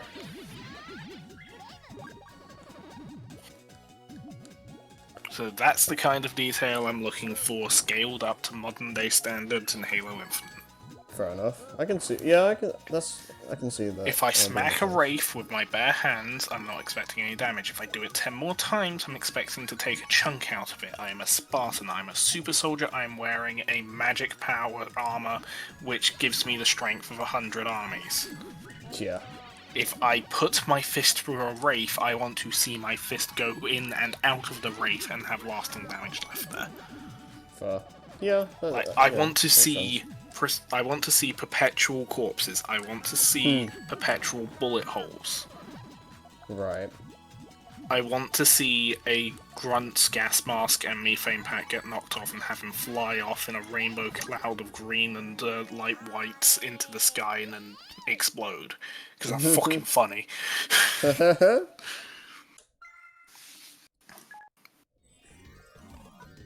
Anyways, I'm a simple man. I want dents and holes where I put dents and holes. Yeah, is that all anyone has to say on Spider-Man 2? not really. We kind of went back to Halo. Alright, so Spider-Man 2. I basically said what everything earlier, so I just Is hope. that everything we wanted to say on the thing? No. Okay, so what do you want to say your thing? I'm done saying the thing. Yeah. I just hope. Scrappy? I just hope it's good, like the first game. That's basically it. Spider. Well, You all can hear me, right? Yep. yeah. Okay, I brought it back to Halo, and I apologize for that. I just wanted to just make a point that as we approach next gen, we maybe need to be a little considerate of the work developers put in, because Oh yeah. They are not slaves, companies have they gone are down to companies He is a have man, been, not a god. companies have been utterly dismantled trying to keep up with the arms race. So Yeah. I just worry. We're paying them money, of course, but Yeah. I do worry that they should not be concerned too much with making every tree look high def. Yeah, and people need to realize that there are actual human beings that make this stuff. It's not like magic. I would also like to point in, even though it's impossible to notice if you're just a casual player, even Grand Theft Auto 5, a game that is going to be re-released a third time, we're getting to it later because it's funny, that game has pop-in. Every open world game will always have pop-in. It's just going to be hard to notice. If you do notice it, you're looking for it. If you're actually playing the game, you don't care and you're not looking for it and you're not going to notice. Yeah, especially with how busy those games can be. Like, it's just bound to happen, really. Like, it's probably going to be less obvious now with, like, new consoles, but it's still probably going to be there in some capacity.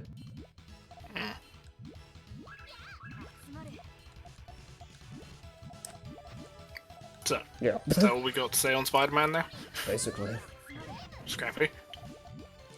I hope you can do that whole can you do that web lasso thing like in the Spider-Man 2 movie game? What do you mean exactly? I know what he means. It's just like an attack you can do Spider-Man against 2 them. on the PS2, I don't remember if it was on PS3 as well. Basically, there was an attack where you can make a web lasso and basically just cowboy an enemy towards you. I think you can do similar stuff to that, I believe, but... I think it's more like a scorpion get over here with just spun web. Right. You do a Which lot makes of... more sense. Yeah, you do a lot of combos involving the web, so more or less, but I don't know about that specific thing. I haven't played in a while, so yeah, I don't know. Well, I guess that's the extent of my Spider-Man commentary then. Okay, another game that we have absolutely no information on and is most certainly going to be a day one multi-platform and isn't even going to be exclusive to the PlayStation, but it was shown at a PlayStation convention and that's why it is on the PlayStation list. Harry Potter, and he's not in this one because it's a game about you making your own character and going through Hogwarts and whatever the big bad in that is. Yeah. It looks interesting, I'll say that. It looks good. I actually want to get a hold of this one. Yeah, like... Yeah, I can see the potential in a game like that. Opinions on J.K. Rowling aside, this game looks good. Yeah. We're not getting into it because politics, as we've said before, but yeah, this game looks good. It doesn't look like any sort of tampering's happened with it yet. By anyone. This looks like a good game that has been rumoured for a long time. Yeah. That people have really been wanting something like. Seriously, what is with Warner's projects being leaked like years ahead of time? Nothing's safe They nowadays. just have bad security for against corporate espionage. They're just bad at their jobs. I mean, everything gets leaked nowadays, really. It's kind of... Yeah, but WB Games is like the worst with keeping secrets. Yeah, Hogwarts open world adventure magical high school simulator looks good. Hopefully the closest you can get right now is going onto Gary's mod, and for good reasons, I recommend don't do that. Yeah, hopefully it's good. The idea on paper is sound, and hopefully it follows through. Alright, Yeah. Resident Evil 8. I have nothing to say on this because I have no information and don't particularly give a shit and never played Resi 7, so I don't have the hype. I'm not a Resident Evil guy. Probably never will be. Not because, horror genre is just not my thing. It looks like an open world Resident Evil 7, Resident Evil 4 hybrid game. It looks pretty interesting. I think that's all any of us can really say on this unless Scrappy. Yeah. Oh wow, it's cute. You think I actually play Resident Evil? I never yeah, said Chris that, I just Redfield. said you might have an opinion. Oh, Chris Redfield's a psychopath apparently, so that's my the extent of my experience. Okay. Is he the guy that punches a boulder? Yes. Oh, just the video game character does it and he's famous. I do it and it's like, why the fuck did you punch a wall, Joe? The correct answer is I was pissed off. Jeez. Oh, Sylph has comments. I'm pretty excited for Resident Evil 8. Play through 3 through 7 first, though. Fair enough. I mean, that's good. Good for you. For Resident Evil, I genuinely, with my knowledge of Resident Evil, recommend playing through Resident Evil 1, 2, and 3. If you want to, 4. But I think 4 was the beginning of the fall of the franchise. 5 completely skippable, 6 completely skippable, most of the spin-offs are completely skippable, and apparently 7 is great.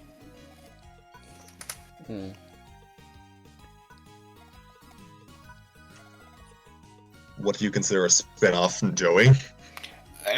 With the Resident Evil series, a non-numbered main series entry. So where does 0 fall under? 0, I believe, actually falls under a spin-off.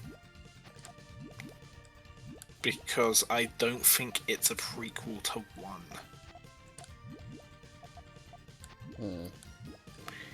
And I would recommend the remake of Resident Evil 2, but I would recommend the original Resident Evil 3 as the superior versions of the games.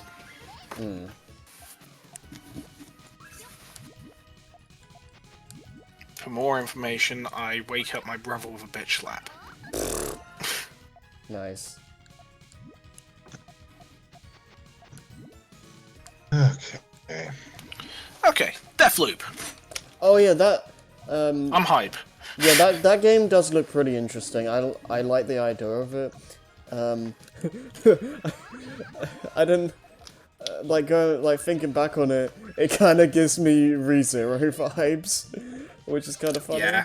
So maybe that's why it's calling to me. But yeah, it looks really. It's cooling to me because it just looks like a fucking amazing game.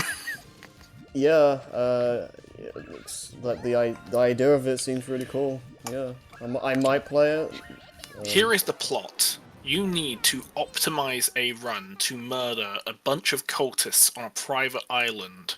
So preferably get them all in the same room if possible, but maybe not necessarily likely to be able to be done. But basically, you need to plan out your route, fight your way through cultists to kill the cultist leaders and fuck up their days so they all end up in the right places. Because that's where the ReZero part comes in, with the returning to a checkpoint after dying. You also need to do all of this while being chased down by a master assassin. And the master assassin is the prime reason why the main character dies so often. And I think the master assassin might actually end up being the final boss. Fair enough.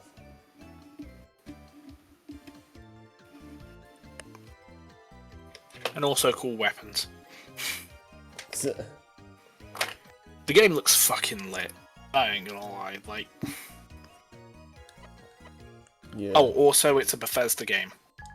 It was yeah. going to be a PlayStation exclusive before the buyout. However, now I think it is a timed exclusive. That makes sense. But the information on that is limited at best. Fuck. Microsoft haven't said anything, and I don't think they are technically allowed to at this point. Makes but sense. expect it on the Xbox One, maybe on the expect it on the next box sometime around 2022, Right. if that happens. But it will definitely get a PC port at least. Makes sense.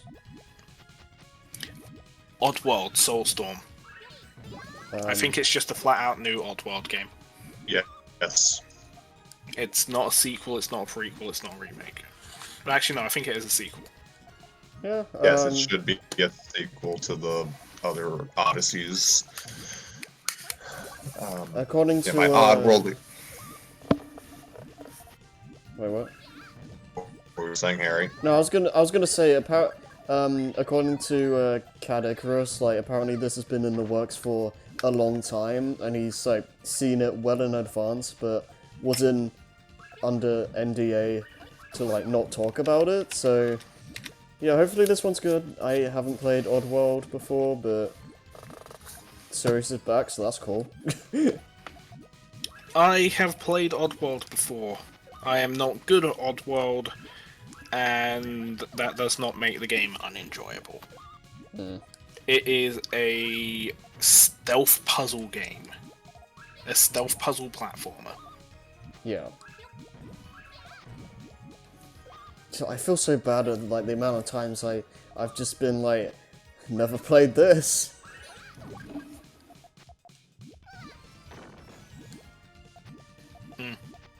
I like video games, I swear. Not gonna lie, outside of Nintendo, your experience is limited, and that's not a problem. That is a testament to your taste. I mean, that would be more true like 5 years ago. And then you met me. Like, About 5 years ago. yes, something like that. I don't even know anymore. But like, I've been trying to experience other things. Speaking of knowing me for over 5 years, what the fuck happened to Operation House? Oh no, we're not getting into that. No, we're not. That was a joke. But yeah, Oddworld Soulstorm looks fucking lit. Yeah. I look forward to watching a Let's Play of that.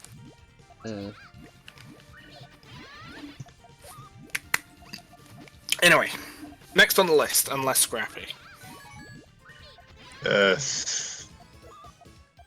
Research the companies, I guess, but the game looks fine. Boy. Right, FNAF, moving on. It'll be funny stream game. That's Okay, clear, FNAF, right? I look forward to watching the live stream of this game, and also, from what I've seen, it looks like FNAF with a budget as compared to FNAF on a budget. They look like they actually have an engine now. Huh.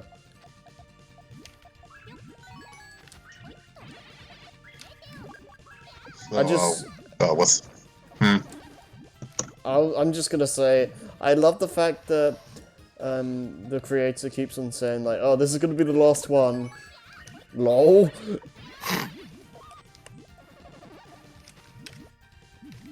Do you guys want to move on to Demon Souls? Or do you really want to talk about a new FNAF game we've got no information on? I mean, I have no thoughts on Demon Souls one way or the other, so... I mean, the fact that it's getting a port to a newer console is cool because it was PS3 exclusive, I believe, so that's nice. Demon Souls is the Dark Souls of the Demon Souls universe. Isn't it the first game? It's essentially Dark Souls 1. Yeah, it's the first And Souls I think it was game. on the PS2. PS3. No, it's not that old. I must be thinking of something else. Probably, I think there was another one that was on the PS2. maybe. I also think it was also only released in Japan. Yeah, From Software's been around for a while. Well, they come from software. Yes, I do. Yeah, Demon Souls, happy it's getting remade. I guess A I lot feel, of people are hyped for it. yeah, I I feel bad for those who I'm gonna try and put this politely as possible. Wanted I'm Dark sorry Souls for those who. No, I'm sorry for those who are not fond of the aesthetic changes that Blue Point is doing, but I'm happy for those who are waiting for a remake. It gives me a chance to play it as well because I know one of my friends, like my old high school friend, was like a massive Dark Souls nut, but just never had the chance to play Demon Souls because it was PS3 only. So this will give me a chance to check it out and see what it's about. Or you could get it with a PS3 today for like 50 quid. Yeah, but I'm one of those people. Wait, you that have a PS3? I do, and Just go buy the game.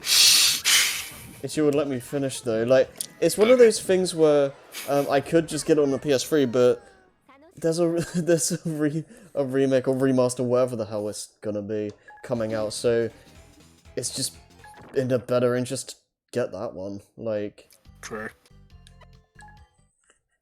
Also, the one person who's probably the most hype about this in the world is probably the controller bender. huh? Oh, the one who played Dark Souls with a freaking banana. Beat Demon Souls remake with Congo drums. So, Guitar Hero drum set and guitar. yeah, boy. Nah, the Guitar Hero drum set's easy mode for that guy. Yeah, basically. He played Ace Combat with a Kinect. I feel bad for him. Alright, I genuinely have nothing to say about Dark Souls or Demon Souls, basically. It's Dark Souls and Demon Souls is the Dark Souls and Demon Souls is the Dark Souls and Demon Souls universe. Like, they have a reputation for a reason. I don't know what rock you've been living under if you've never heard of them, but apparently it's bigger and has better soundproofing than mine. You're a fucking ostrich, is what I'm saying. Moving on, Dad of War 2. I haven't. I need to play the God of War series. I need to get around to that. Dad of War 2. I don't know. I have nothing to say about this. Because there's God of War 1 through 3, and then God of War 4 is Dad of War.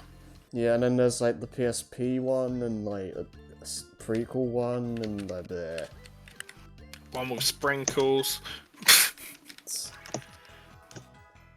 Yeah, I didn't play it, but happy for those who enjoyed it, and They're getting a sequel to a game that game series that they really enjoy, especially with the fourth one in the series, which was apparently an absolute banger. I don't know. Even though all we've seen of it is a logo. It's blue and has runes and shit. No. Roar. Do you guys want to move on? Yeah.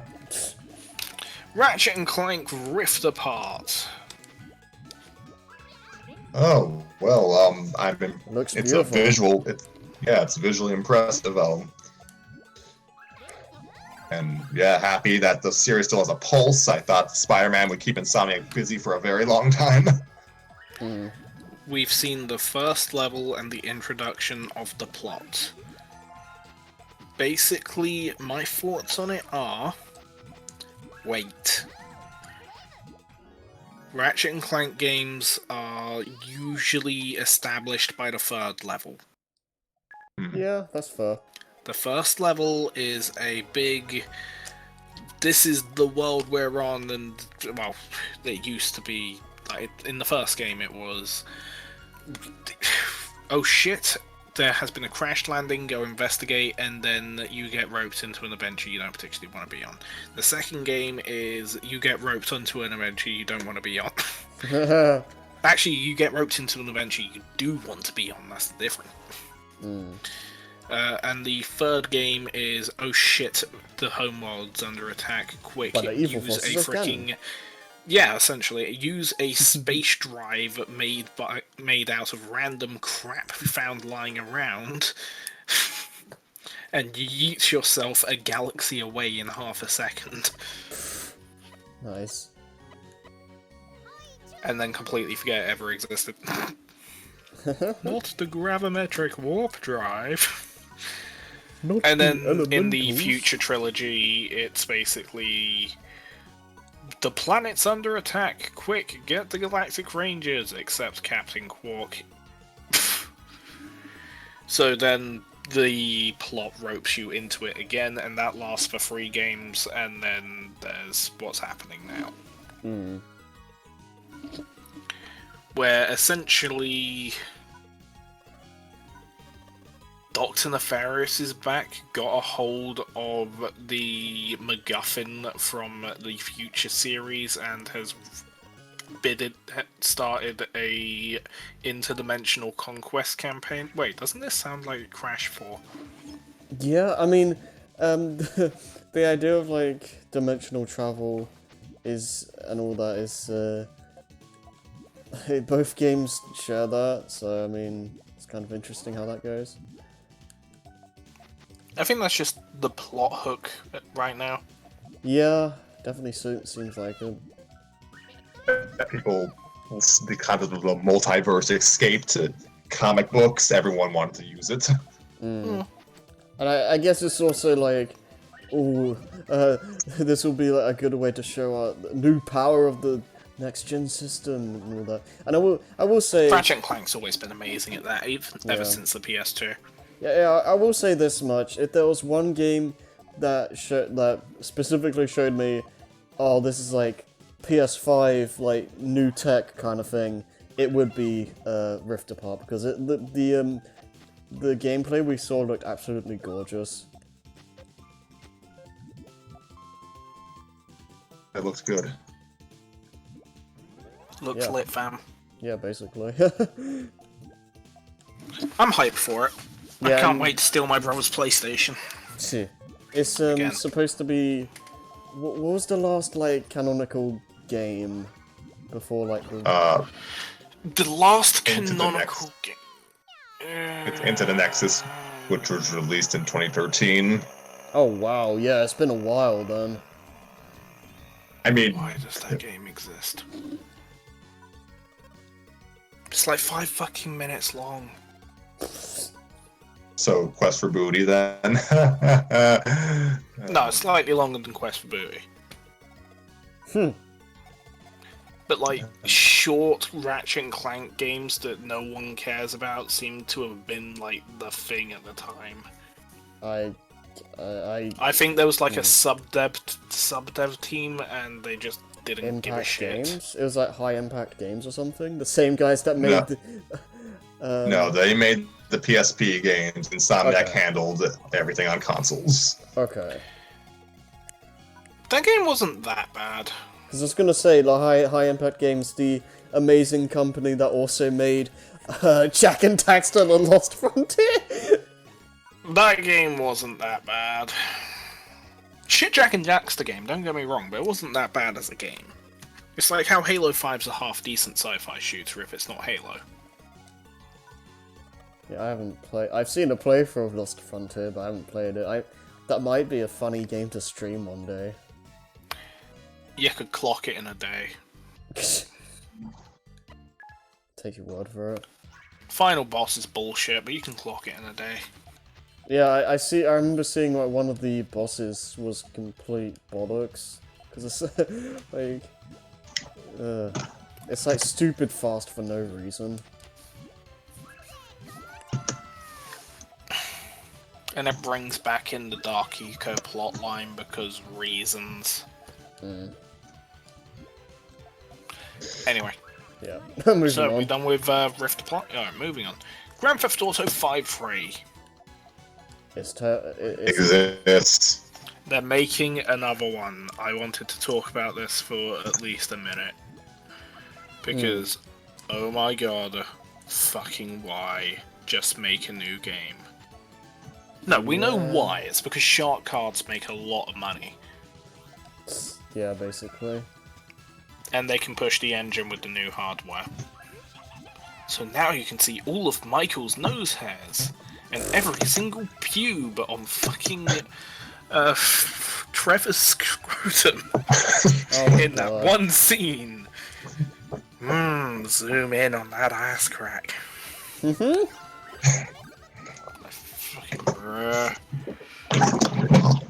It's the exact same game. They're probably going to add in some Easter egg stuff because the game is technically 101%. And outside of, like, really devoted people to the secret story of Grand Theft Auto 5, no one's going to give a shit. If you get the game, it's solely because you genuinely like Grand Theft Auto Online, but Grand Theft Auto Online is just hot garbage.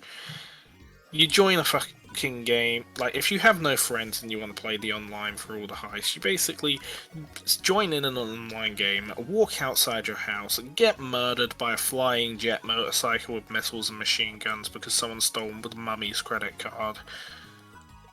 And rinse repeat. If you do actually manage to get into a freaking mission, like the thing you want to do is the heist. So if you do actually manage to host a heist, you're going to get a guy that flakes in the middle of the heist, a complete fucking idiot, and a guy with a bad internet connection. What if I'm all three of those things, Joey? Then all four of you have all three of those things. Dang, dude.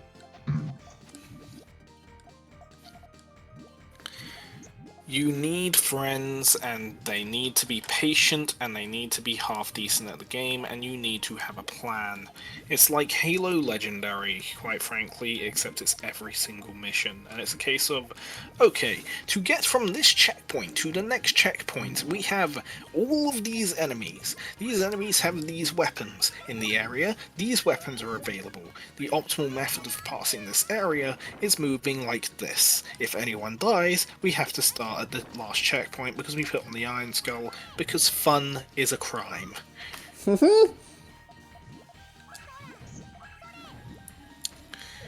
Because here's the thing. Everyone has to have a fucking equal cut, or no one will ready up.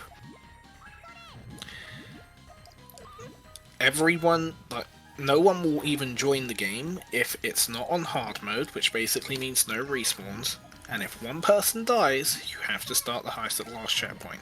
If it takes more than 5 tries, every rando will quit.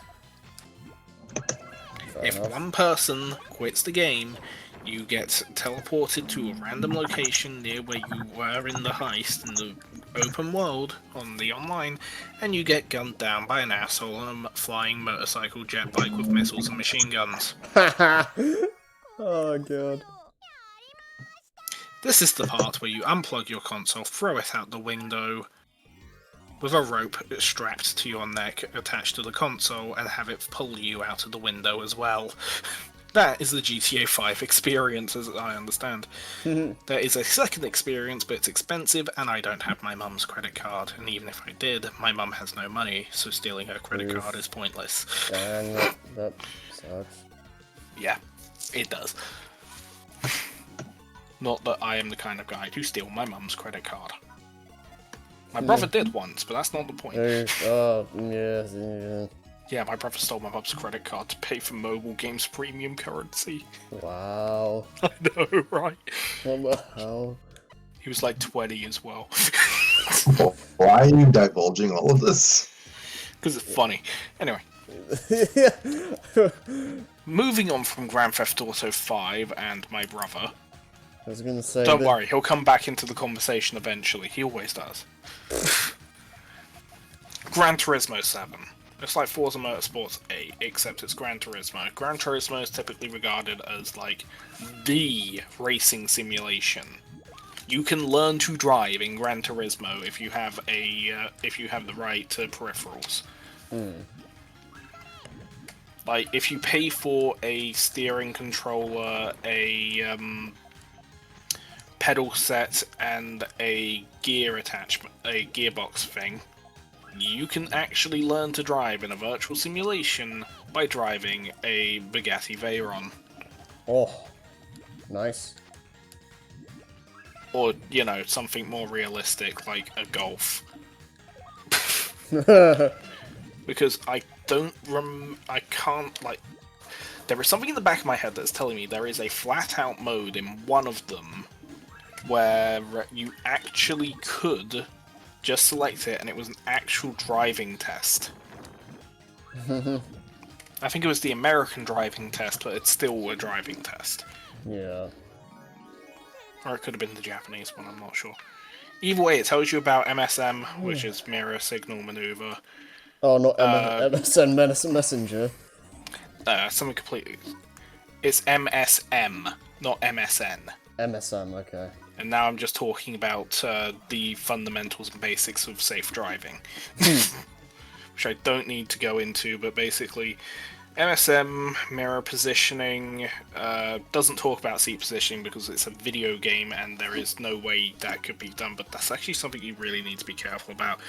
Teaches you about the pedals, steering, the digital mechanics of your car, such as windscreen wipers, indicators, and light positions. I'm not sure if it actually goes into this much detail, but I know it goes into quite a lot of detail. Dang. Yeah. Gran Turismo 7 is probably going to be pretty fucking lit. Fair enough. Alright, now, Scrappy, anything to say on Gran Turismo 7? My friend who is a car fanatic will love it. Yeah. Neat. Project Athena, I'll leave this one to Harry, because I have no info on it. Oh, it's that Square Enix game, isn't it? I think so. Looks The other one. It looks interesting. See, it seems like... It seems, to be a lot different compared to what Square Enix usually makes, so... That's pretty cool. Hopefully it's good. Most of these are just, hope it's good. Hope it's good, looks neat. Like, Looks fucking lit, fam. That could, you could just West sum up... Side. That's just that's just this podcast in a nutshell, really. I mean, it is in a nutshell, but if you actually listen to it, viewers at home, you'd see that most of the time we do expand onto smaller parts of it. It's like, we are genuinely talking about it, but our fundamentals are, we hope it's good, because we genuinely hope it's good. Even if we never have the intention of ever playing this game, we don't want shit games in the industry. They're bad for the industry. Basically, like, even if We've it's had like, enough in the last 20 years. like, even if it's like a game I'm probably not gonna get, I still want it to be good for people who want to play it. And yeah, Project, was it Athena? Athia? Yeah, it looks interesting. Again, seems like something completely new to Square Enix in terms of, well, I can't say about genre because I don't even know what the genre is at the moment, but just in terms of general It's an RPG. Fair enough then. But in terms of just general style and art direction, it seems very alien to them, so I'm very curious on how they're going to tackle it.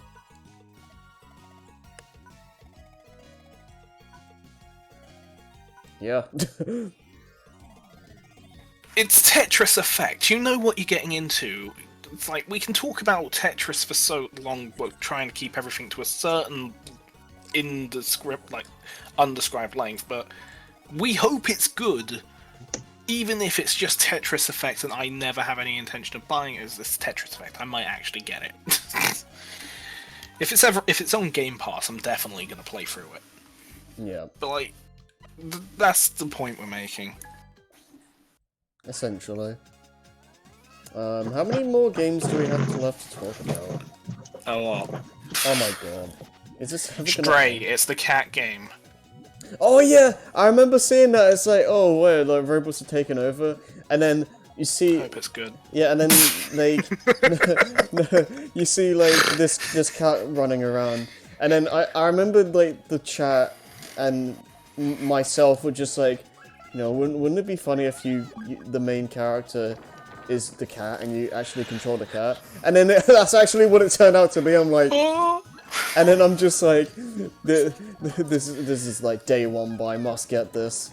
Like he gets to play as a kiddie. It looks stupid, but it looks great.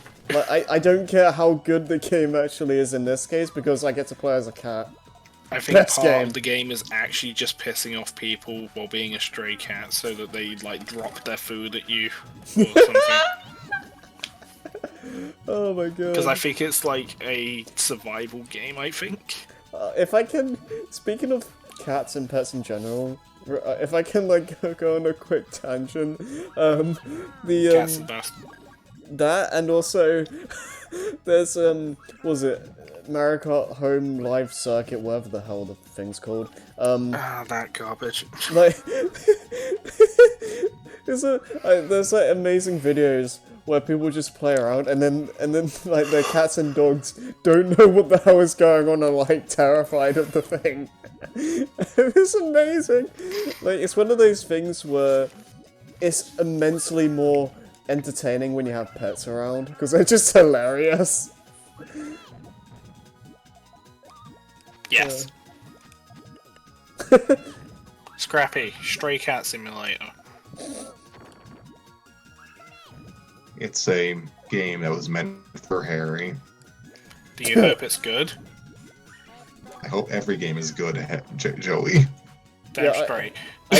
I'd be worried if someone like legitimately wanted a game to be bad because yes, I don't even Let know. me unless introduce you to the I- console wars, where people are like, it's unless I Halo, I really hope hate- it's bad. Unless I really hate the people involved, no, I want the game to be good. Like, Yeah, even then, like it's important to I'd rather wish death on them than the video game. yeah, like it's important to separate art from the artist kind of thing. not when my money's going to them. It I mean, I isn't. It's get- going to freaking Mega Corporation number 15. Yeah. I can understand like it's harder to do that kind of thing for some people than it is for others, but yeah, I don't know. I don't care if a game went through crunch, I just want a good game. It's the people around me that make me not want to play a specific game. Right. And I can get myself out of that mindset by playing that game. Yeah. Like, if I play a good game, but I know someone that I do not like for good reasons plays that game or enjoys that for some reason, it's gonna put me off it for a while. fair But if enough. it's really, if that game really is a testament to what the industry is capable of, such as, now people may disagree with me for this one, but I really enjoy Apex Legends. I was put off that for a while because of personal reasons, but I'm back into it now because that game really is a testament to what the industry can do. I was gonna just also say about the whole who would want a company to make a bad game, and there are those people that get legitimately upset that a console that they see as like rivals for whatever reason, it's like, oh, they have a game that's doing really good. I'm gonna review bomb it because I hate that company's doing well. It's like, why? Why do you care so much? I don't understand people like that. People would rather review bomb a game from a quote-unquote rival console than they would something that abused their workers, basically. Yeah, people have like some really skewed mindsets. I don't get it. Okay, so back to the thing because it's 3 in the morning. How many like are there A specific? couple, but at this chunk of the list, it's mostly stuff that we can basically say is hope is good and move on. Okay, and let's just quickly go through the rest then, because I don't want to. And then just skip the questions at the end we had because we thought this was going to be much faster. Yeah, this is taking longer than I expected. Returnal. Don't care, hope it's good. Don't know what it is, so no comment. Barely know myself. Sackboy. Oh yeah, Looks lit. Hope it's good. Little Big Planet 3D world, basically. Looks fun. Yeah, I'm looking forward to it. Another 3D Destruction world. All Stars looks garbage. Look, I've got opinions. Hope it's good. Yes, we know, Joey. We know. Kena, Bridge of Spirits. Looks like it's straight up Harry's alley. Yeah, that's kind of goes in line with the whole visual identity kind of thing I was talking earlier. This like yeah, this like oozes personality and like kind of gives me I guess Studio Ghibli vibes with the art style and all that because it looks gorgeous. Scrappy said to something we were just talking about a little while ago, people who were reviewed Donkey Kong Country Tropical Freeze negatively because they wanted Metroid instead, lol. And then he said on what we're talking about now, Kana looks great, honestly, really looking forward to that one. Yeah. Wait, did I say Scrappy or Self? You said Scrappy, yeah, was... But, yeah. Yeah, that was Does Scrappy think these things as well? I mean, yes. Recovery, nailed it. Yeah, boy. Totally planned. Fuck hell. Yeah, you need to go to sleep. I should have been asleep 16 hours ago. 16 hours ago? What? I did Hurry up not with the sleep well list. last night. Oh, okay. Alright, goodbye Volcano High. That furry dating game. simulator. Yeah, Furry Yeah, high school dating simulator. Probably not my alley, but I hope it's good. I hope the Yeah. people I'm who are gonna into that get it enjoy and stream it on my own channel just for the sake of the viewership I'll get from streaming something that Oh, stupid. honest- If it ever comes out, considering some things that I heard about. Yeah, if you stream it, that'll probably be the extent of my experience with the game. Because I don't see myself getting it, but a stream of it could be fun. I mean, I usually stream midday, so you'll probably be watching my VODs, but Either I'll way. put it in C-Spray and say that I'm streaming Volcano High. Yeah. Ghostwire. Looks pretty good. I'm not particularly too interested myself, though. Which one is this? This is the one where everyone in Japan disappears except for you, and you have to figure out why and how to bring them back, and there's ghosts everywhere in the city. Oh, is it the thing with like the CGI cat thing or whatever? Or It's Tokyo Ghostwire. Right. Yeah, I have no idea then. I think there was a cat on it in the original trailer at E3 one year. Right. It's also a Bethesda game, so it's probably not an exclusive. Probably, yeah. Oh, let me just quickly run through that all of a sudden. GTA 5 free, not an exclusive. Project Athena, no idea. Stray, probably exclusive. Returnal, no clue. Sackboy, definitely exclusive. Destruction, not exclusive. Kena, not sure, but probably exclusive. Goodbye Volcano High, definitely not an exclusive. Ghostwire, if it is an exclusive still, it will be like, Deathloop, and get a port later.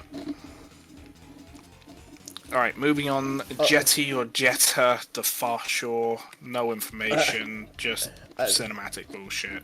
Don't care. I was just gonna say, I was gonna with Sylph. I love who earlier you just said untitled cat game. I know, right? But, what do you say, Jetta or whatever? What about Jetix? Funny joke. Bring it back. This, but ironically. I mean, that was my childhood. Godfall, because I don't think anyone cares about Jet. I might if I remembered what it was, but... Same. Completely unmemorable. I wouldn't say that, we just don't remember, because, well... The trailer was completely unmemorable. Look, I can't even remember the day of my graduation, and that was memorable. Yeah. The day of my graduation, I went to fucking school, even though I'd finished school, and said, why the fuck am I here? And then regretted every second of it. And then people started playing dog whistles because they knew I was there, and I put my fist through a window. Anyway, Godfall.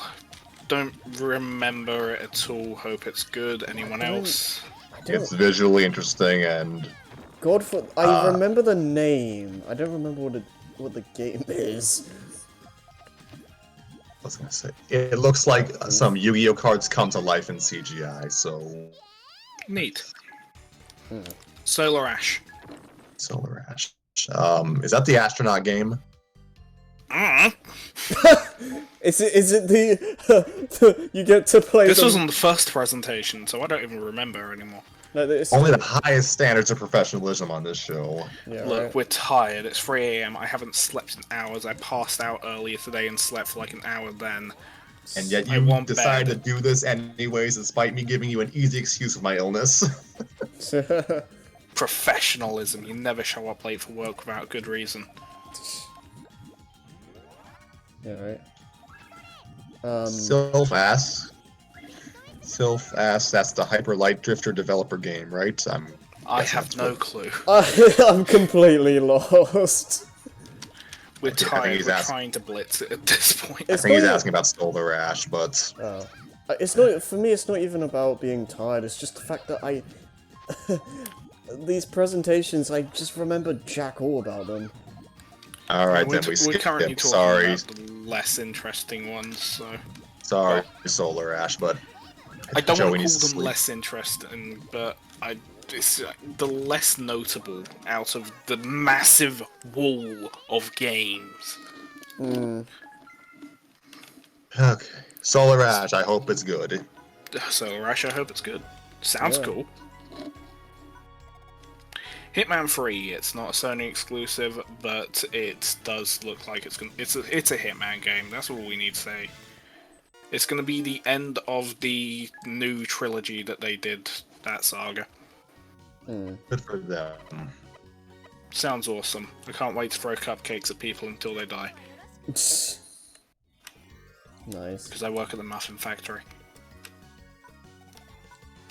What's left? Seitaro's Playroom. I think it's like a tech room sort of thing. It's probably gonna come with your every Xbox 360, like Uno. Wait, did you say you mean Astro's Playroom? Yeah. Okay. I heard good things about Astrobot, so I hope this new game is good. It's all stack 'em and gyro, mate. Moving on.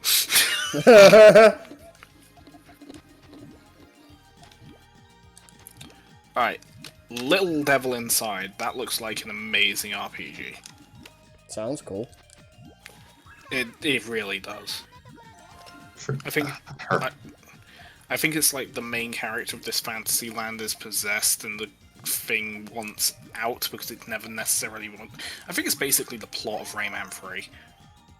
Oh, well, that immediately makes me more interested. Damn straight. From what very little I've seen of it and the title, I think it's basically the plot of Rayman 3, except in a high fantasy RPG game. For some reason I insisted on putting the sports games by EA on this list, we're just skipping that. Does anyone else No have one. anything to say about Little Devil Inside? I'll have to look into that, because that sounds pretty neat.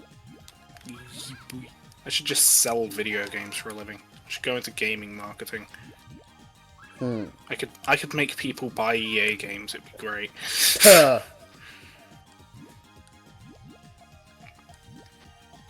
Bug Snacks. It's cute. Also looks grotesque, but amazing. it's cute. It looks Oh, like that thing. It looks like Rare in its absolute prime. I'm pretty sure the studio was actually made out of ex-Rare members.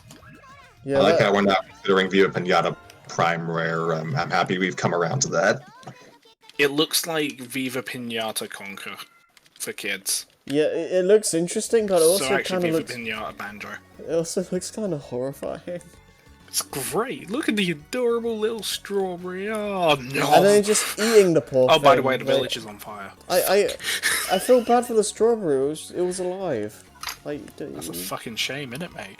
dude. So was that hamburger. It was great. It's delicious. So salty. Like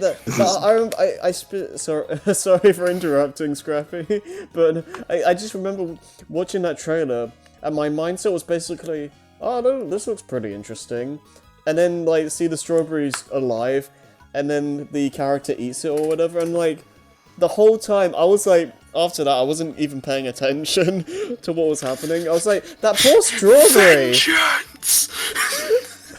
What the hell is Strawberry this? lives matter.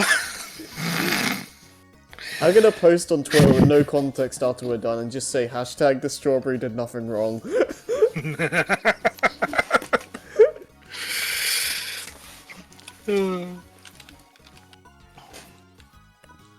Pragmata looks pretty interesting, and that's all I can really say about that. It looks like Kojima's making it, even though I know he's not attached. Oh gosh, I forget. I remember the name vaguely. It's the one with the hologram AI girl and the spaceman who gets sucked onto the moon out of Earth's gravity. Oh, okay, yeah, I remember that. That looks interesting. In the city of Skellington. Okay, what's left? Horizon Please, Zero hurry up. Dawn 2, that's it. Oh, that's like the last It's game? Horizon Zero Dawn 2, it's gonna be amazing. Yeah, I have the first game that I need to get to eventually, but I know that it was like really popular and basically Breath of the Wild for PS4 owners. So yeah, this one should be good too, hopefully. Also, just very quickly, a couple of tech things that I've come across. The Xbox is hardware-wise more powerful than the PS5, but the PS5 has the SSD, which is going to lead to faster game loading. Not that it's going to matter, because they're very similar in physical power, and it's basically comparing a walnut to a peanut. They both had armored shells. It's what do you prefer at that point? And the loading speeds are already down to like 5 seconds on the Xbox from things that I've seen. Honestly, so if the PS5 is supposed to be 5 times faster than that, it's like games are supposed to load in exactly a second. It's just genuinely unrealistic, and typically they can have exactly the same loading times because of how fast they are. The screen will fade to black and start loading before the loading screen actually comes up, and you'll never actually see one. Yeah, the whole like prospect of having like essentially no load screen is exciting for me, especially when It's we exciting have for everyone. yeah, because especially when you have stuff like Crash 4 where the load screens kind of take a while. Yeah, it'll be nice. It'll be nice to have Also, both the PS5 and the Xbox X are supposed to have around 800 gigabyte storage after the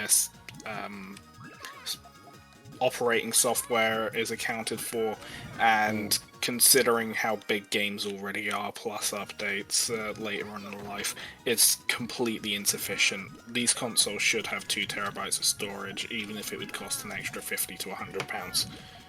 That's probably that is. But the problem is that £600 consoles have never sold. They're just too expensive. Yeah, that's probably the reason why they don't do that.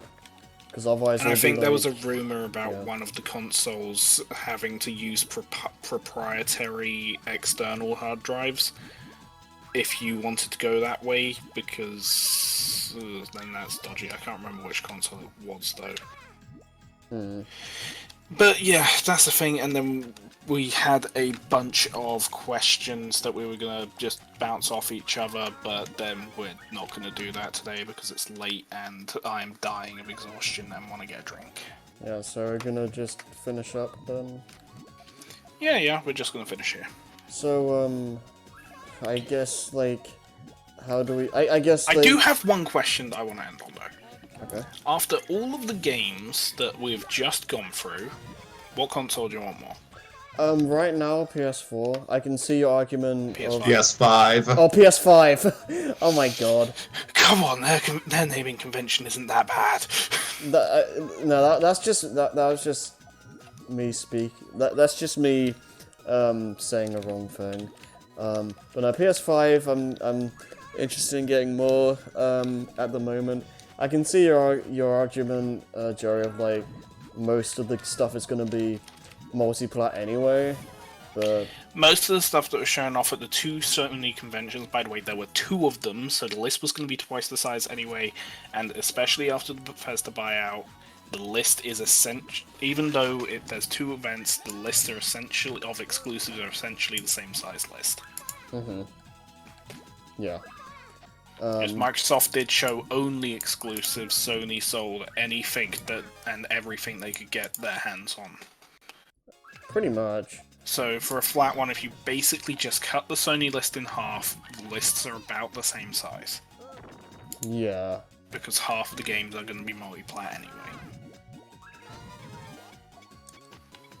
Yeah, So the argument of Sony has all the games, no. You're just looking at all the games that were shown, looks like a long list. Look into those games individually, no. Yeah. Just no. Yeah, I'm probably gonna get both eventually, but like I said earlier, I'm gonna wait, probably for like a year or so, depending on how long it takes for the new consoles to like catch their bearings and a bunch of stuff starts coming out and whatnot, and that's when I'll think about getting the new systems more. But as of right now, I'm leaning more towards the PS5, but A year or so ago, I was thinking maybe go for the PS5 or like get a PS4 to go along with my Xbox. But now I'm just like, I don't have the financial ability to justify it if I could even get one of them. And if I wanted to get one, I'd get the one that I wouldn't have to be buying a new game for every month because I've already got the subscription service that they're providing. Also, if you want a counterpoint to all of Sony's exclusives, which we've already spoken about on that list, with Game Pass and Gold, they actually provide a better service than Sony's online services with PS Plus and The Other Thing, which is actually just a game streaming service that, from what I've experienced of it, is dodgy. And it's not because I'm an Xbox shield, that's because they've just been this is a streaming service that I've experienced in a house with a direct wire connection, and it's been choppy as fuck. As compared to a streaming service that I've played in a place where I had bad data connection and was still able to play Ace Combat 7 with barely any problems on my phone. yeah, I will say this, Xbox do have the best like online service as of right now. And they've put many years and monies into it. A lot of monies, yes. Like, a lot. Yeah. Back in the days of Windows Live, compared to now, they've come a long fucking way. They've had the time to experiment. Sony basically just decided at some point, well, we've got this service, but now we're going to make you pay for it, and we're not going to give you much more for your money. And everyone's like, well, that's bullshit, I'm not going to pay for it. And then 5 minutes later, Call of Duty, I'm going to pay for it. It's essentially gamers in a Tell nutshell. me that didn't happen. I mean, that's gamers in a nutshell. It's like, oh, this sucks. I hate this so much. I'm gonna buy it anyway. Crunch is garbage. I'm never going to support any company that does crunch. CDPR is sick of delaying the game and basically said, right, we've done it too many times. We need this fucking game to come out this time. We've got all the we've already paid for all the marketing. Just finish the fucking game, guys. And everyone's like, oh, it's garbage. And pre-orders are just like, it stonks.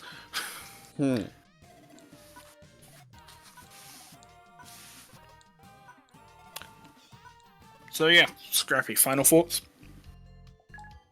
Yeah, get back to me in a year's time about which console I prefer buying. We probably will. Probably, yeah. No, in fact, we will. Alright then. I guess so. I will say this much. I think it's also in my personal best interest to wait as well, because you know there's going to be an inevitable price drop for the systems. So, yeah, it makes more sense for me to wait for that at least. That's usually 2.5 years down the line when they're making the Slims. Yeah, so, yeah. I probably, I probably won't actually play the systems for quite a while, but I'm in no rush, honestly. I'll be a pretty early adopter, but that's because with the Xbox, I've already got a massive fucking library, and just having my games load faster is enough of a selling point for me. Fair enough. My it really like if they bring out like Spyro 4, like Crash 5 or whatever the heck is coming to the new systems. It's not backwards. It's not gonna be on PS4, Xbox One at all. Then that's when that's at that point. Then I'll think about getting the systems early. But as of now, I'm content with waiting. But yeah. Anyway, so I think this is a good wrapping up point. Thank you to anyone who's been watching the episode. We genuinely hope you enjoyed our commentary on these things and our insights into Hope It's Good. Yeah. And, yeah. We hope to see you next time. I've been Joe from Bootleg from Bootleg Raccoon. I do live streams when I'm not trying to fix my sleeping schedule. That's why I haven't streamed in like 4 or 5 days. I don't know. It's been a trip. Also, it's 3 AM. I need to install the new Call of Duty beta and then stream that tomorrow. Fair enough. Because that is going to be viewership city. Well, it's not, but So. my 2 loyal fans will enjoy it. Oh man. Harry. No, I'm just. I hope the next generation of consoles are good, and hopefully all the games that we talked about today and beyond are good too. I just hopefully this is a good console generation. Well, that's been Harry from Seasbrain Comms and Scrappy. I have not much else to say, just, yes, I hope it's a peace. It's not going to be peaceful, but I hope it's a relatively peaceful transition for the developers and for the consumers, because, oh gosh. Yeah. It's gonna be rough. Yep. I can see it. Yep. Fucking thing. I can see that being the case. Russian from doing the thing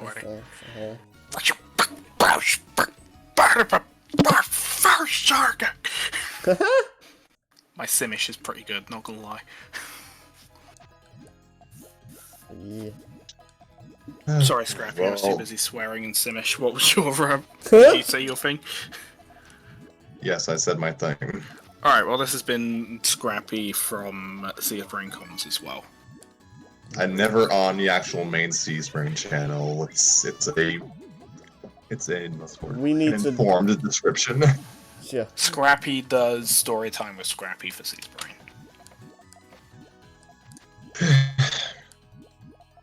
Yeah. Sometimes.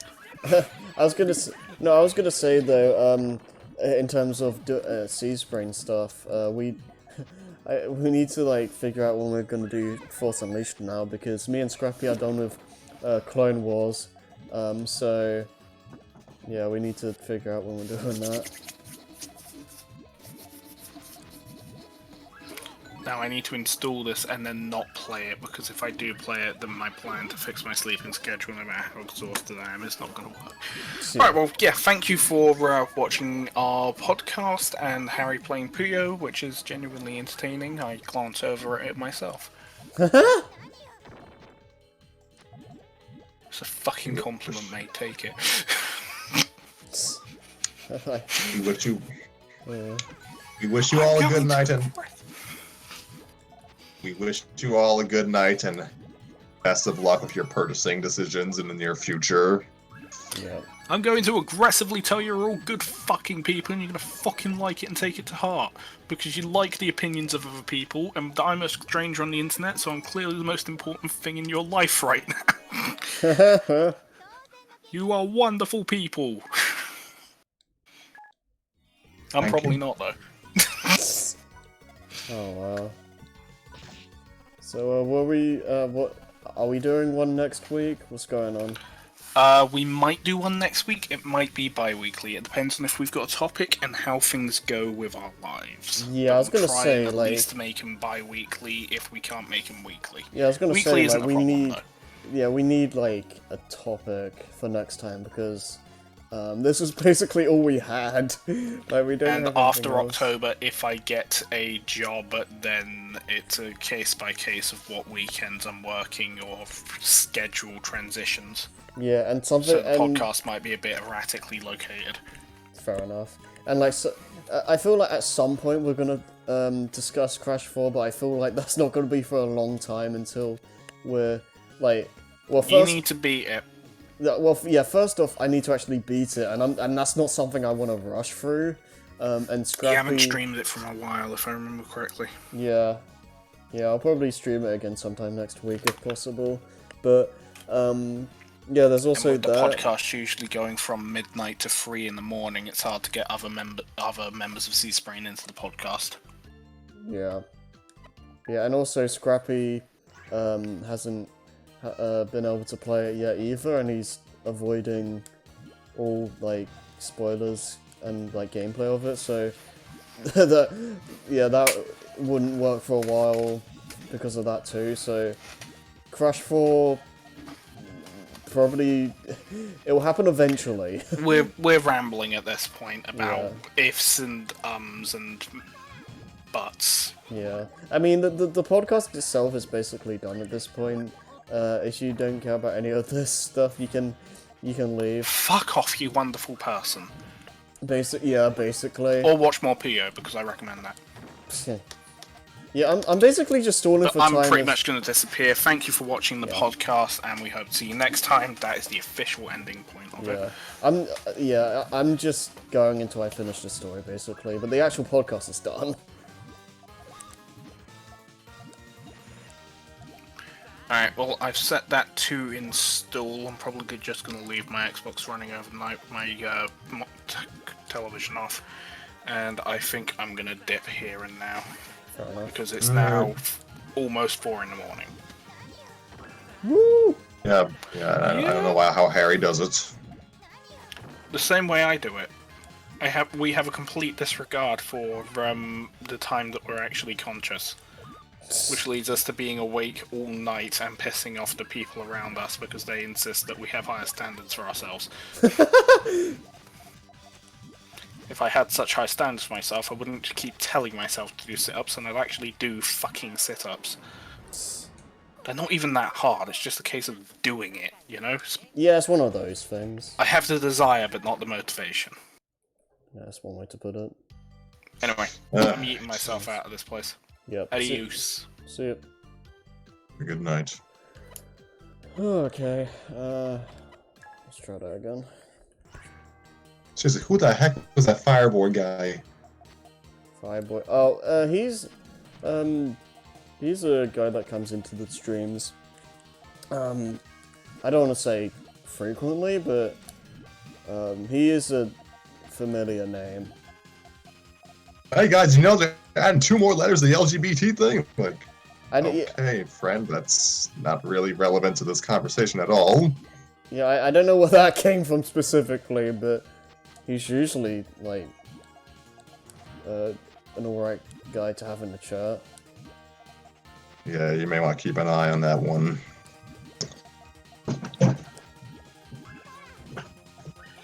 Yeah, I don't know where that came from at all.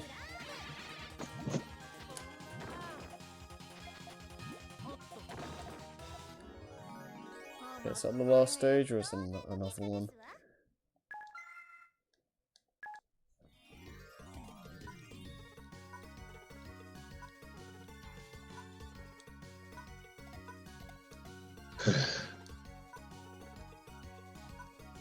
Huh. I think I'm going to need a break from the podcast. I know we just came back. I think I'm going to need a break. Break, how long, Not next week. not next week, like, do you need, like, a week or two off, or? Well, how are you feeling at the moment, anyway? Woozy and hungry. Fair.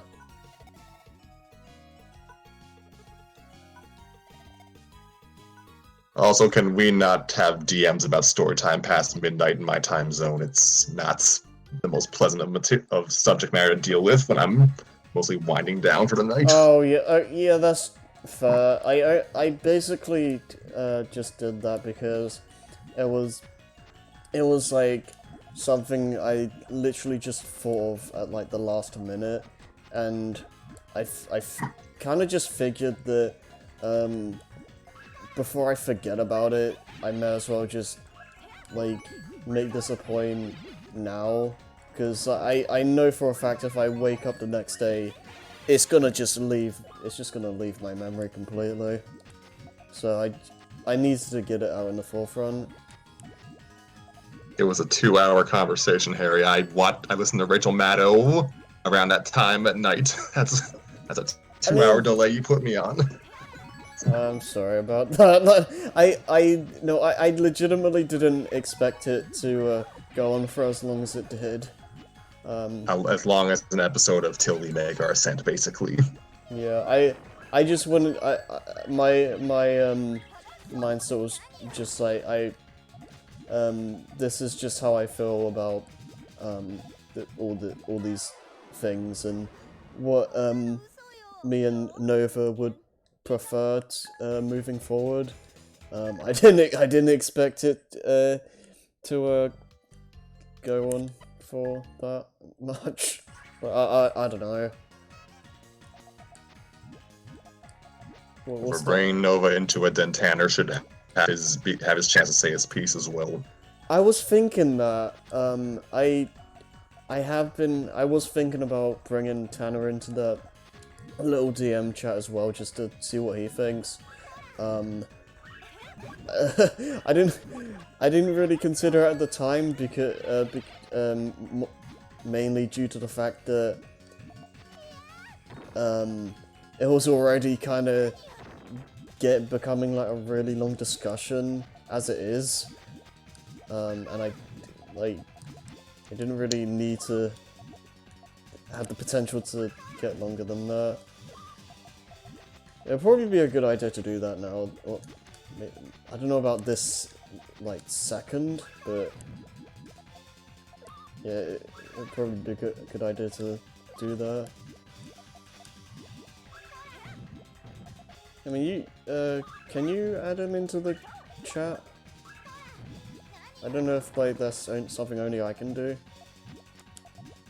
I'll try it later tonight. Okay. Alright.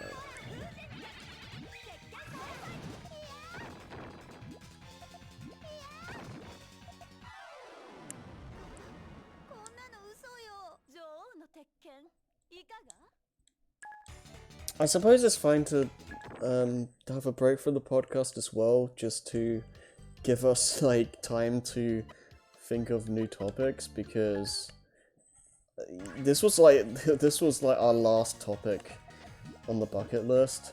After this, we have literally nothing to talk about, so yeah, we need to find something.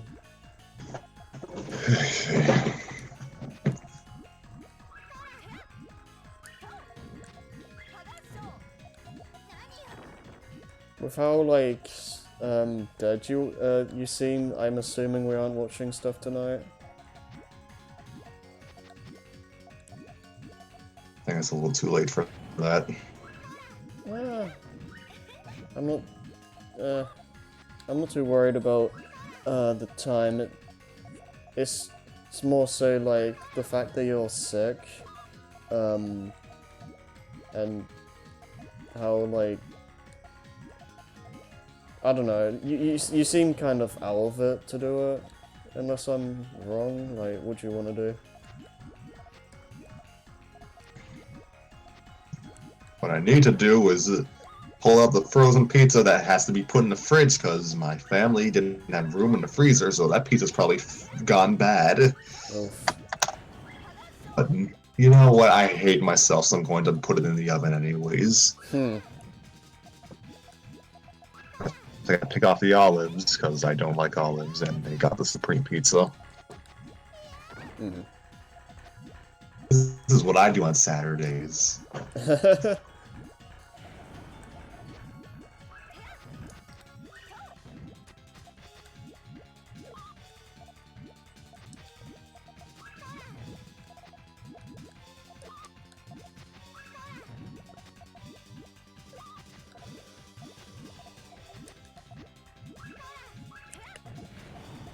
Oh god.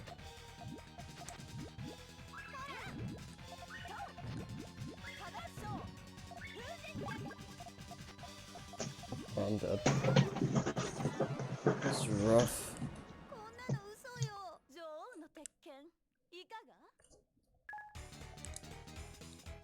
This has to be the lost stage. There's no way.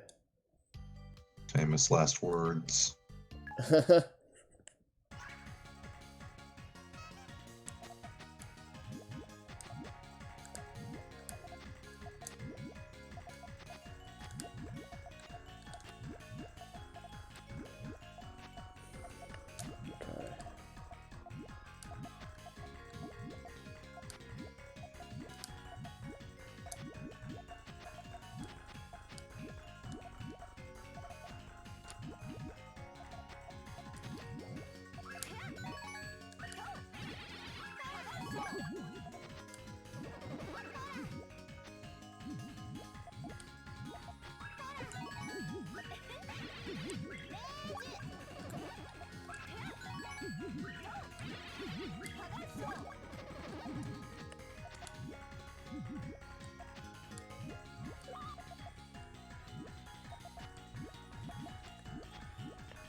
Yeah, I got nothing.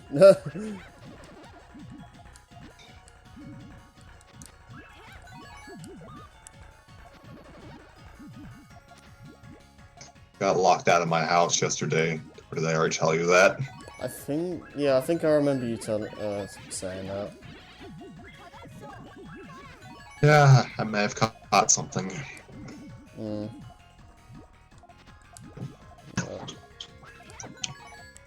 Hopefully you can recover relatively quickly. How bad is it?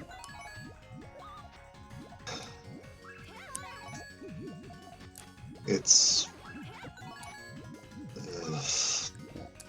standard falls.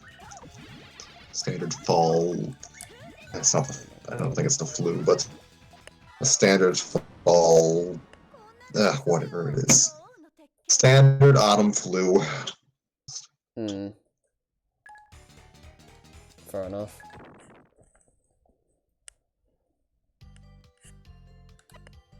Yeah, she is not letting me get through this.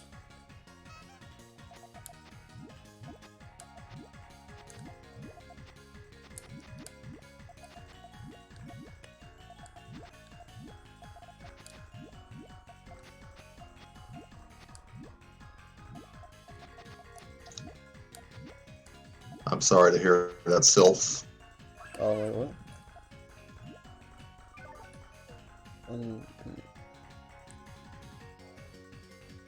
Oh, yeah. I've been hearing a lot of great things about Melody of Memory. Like, loads of people are really enjoying the demo. I still. That kind of encourages me, like, not to play the demo because I feel like if I get addicted to that, I'll probably end up doing this, having the same issue. So, I think I'll just wait for the actual game to come out. Because like I'm gonna get the game anyway, so it's not like for me specifically. Like I'm gonna need to play the demo to see if I'm gonna get it or not. But yeah, you know, it does look cool though. What isn't cool is me failing the stage like a million times. Yep, time to pull out the pizza. Alright.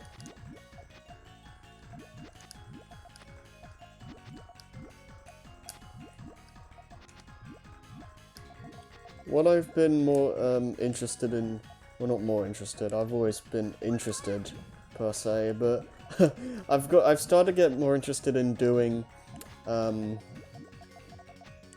like the level 1 crit runs for Kingdom Hearts, or Proud for Kingdom Hearts 1, I guess. For Kingdom Hearts 1, 2, and 3. I don't know when I'll do those, but I've been more interested in doing those lately. And also, the Kingdom Hearts 2 boss randomizer might be a fun time. Like, that could be a fun stream or something down the line. Because there are some pretty funny things that can happen in that.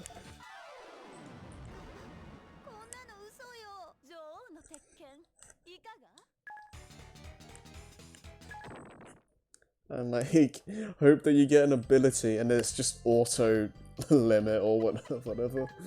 It's like, I don't want this.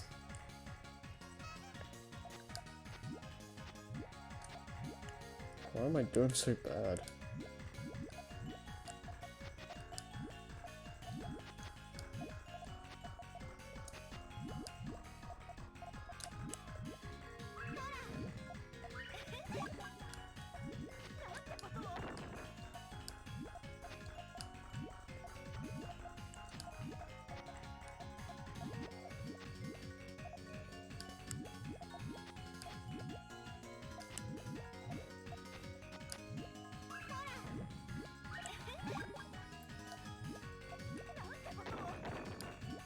Okay.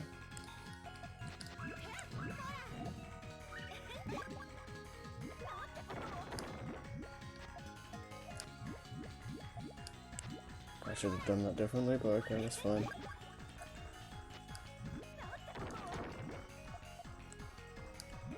Okay, yeah, strategy just seems to be like just pelt her, basically. Like small combos. That works.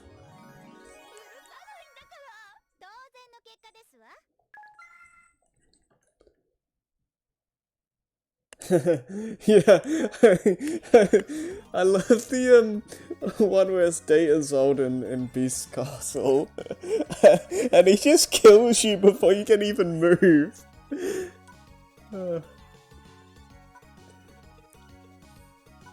Oh, it's brilliant. And then also Vexen hates doors. That's also great.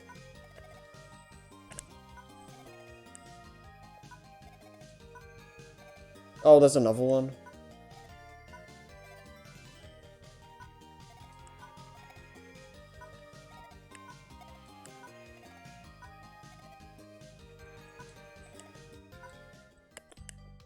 Oh, okay, well, do mission. This should hopefully be easy. I say. Probably won't be. Just give me the right colors, please.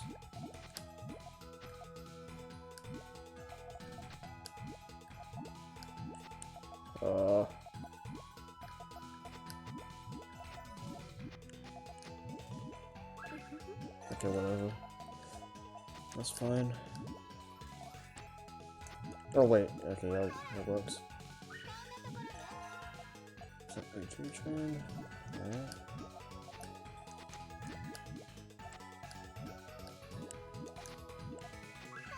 Wait, no, that's gonna be a free train. No! I messed up.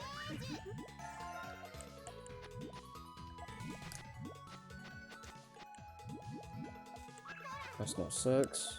Fail.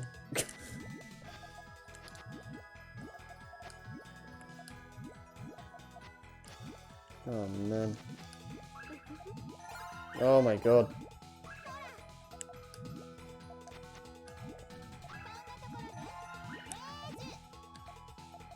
So I can need these 6 Puyos at once. They're like really hard to set up. Yep.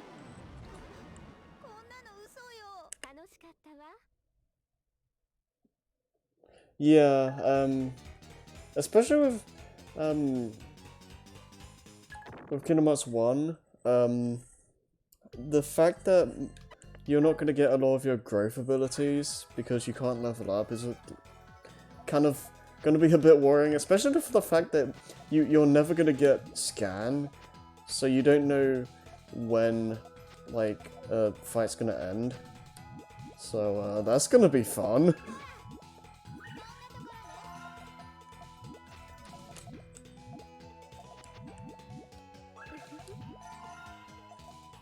I'm looking forward to the challenge, though. It's been a while since I played the other games, so... Also, good lord, can this, like, not be a pain? Yeah, this is just...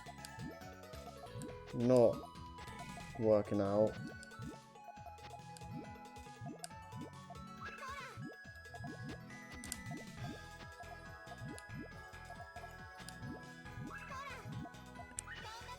Yeah, I got that.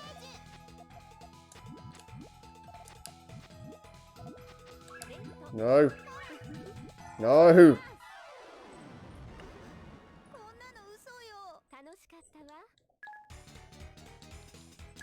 Why? I just want to end. I know I could just save state and like leave it, but I'd rather just finish. I'd rather end with finishing a story. I don't want to just abruptly stop like that.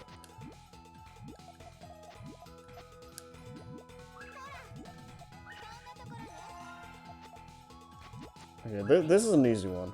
I can do that. Unless she does it first, which is possible. Damn it! Oh my god.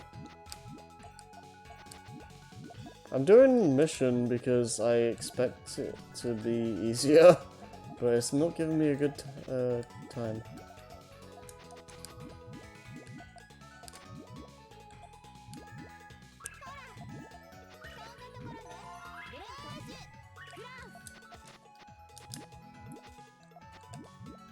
Wait, I shouldn't have done that actually. Go, go. You're not popping that. Oh, damn it. Oh, okay. No!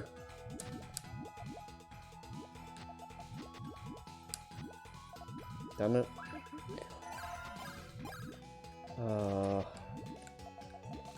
This is not working in my favor.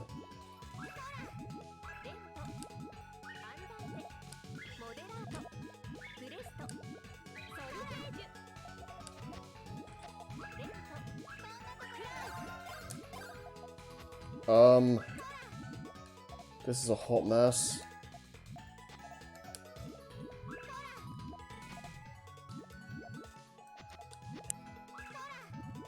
Just give me something good. No! I'm just gonna die. Like, what the heck? Wow. Oh, I forgot it doesn't actually kill you in this.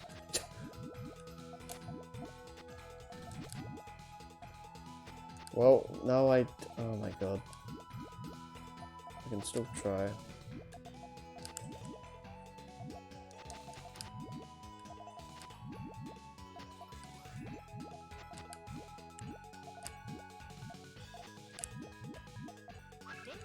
Oh god. Yeah, I'm screwed.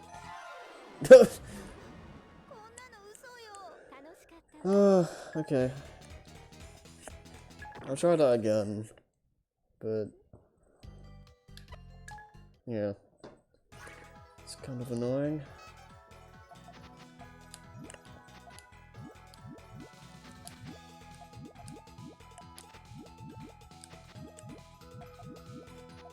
Give me the... oh my god, how does she get it? Oh my... wow. I don't get this. How'd you do that so fast? What the hell? I had no time.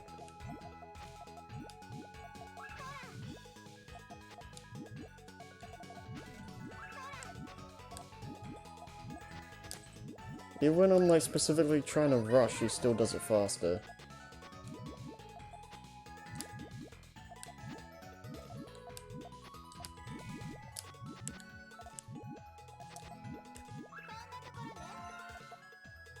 Oh, I hate these.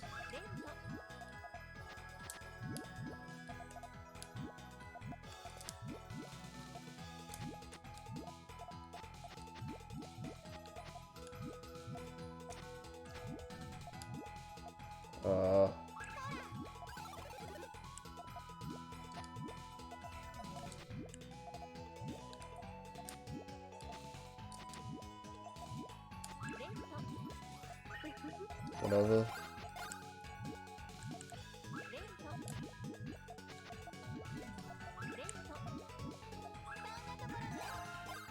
Okay. No, I could have. No, I should have saved. Oh wait! I got it! No, I had that. I could see. Oh, damn it!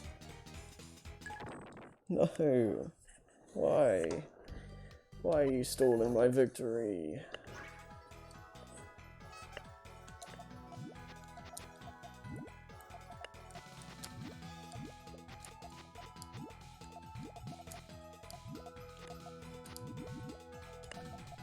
Oh wait, I can just do this. Ooh. Ah, now the ball's in my court.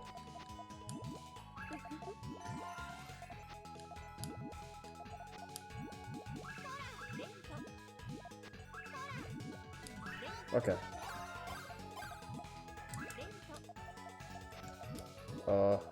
Did this completely backwards way, but just give me the right color, please. Okay. No, I didn't need to put it there. Right. There we go. Yeah, marvelous success after like 6 fails.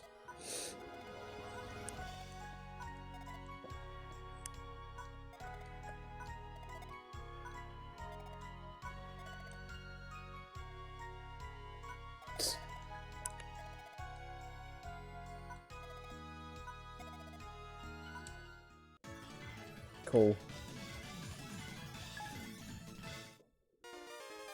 Yay! So yeah, we'll continue more of this at some point. We'll just save state. And that should load now. Yeah, so I just move over just to make sure. Yeah, okay, we're good. We're good, fam. This is yeah, Puyo be like that sometimes. Going back to this, I love how whenever I go back to this scene in OBS, the entire chat just shows up. It's great. Back to the bread gif.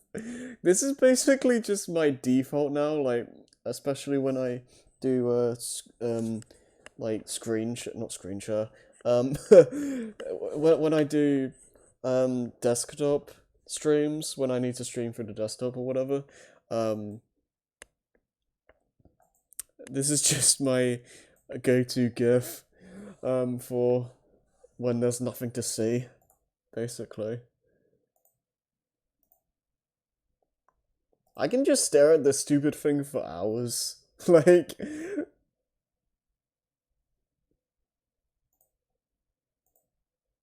nom nom nom nom nom. Breadies. I just love the fact that she's the only one moving. The others are just stuck in time.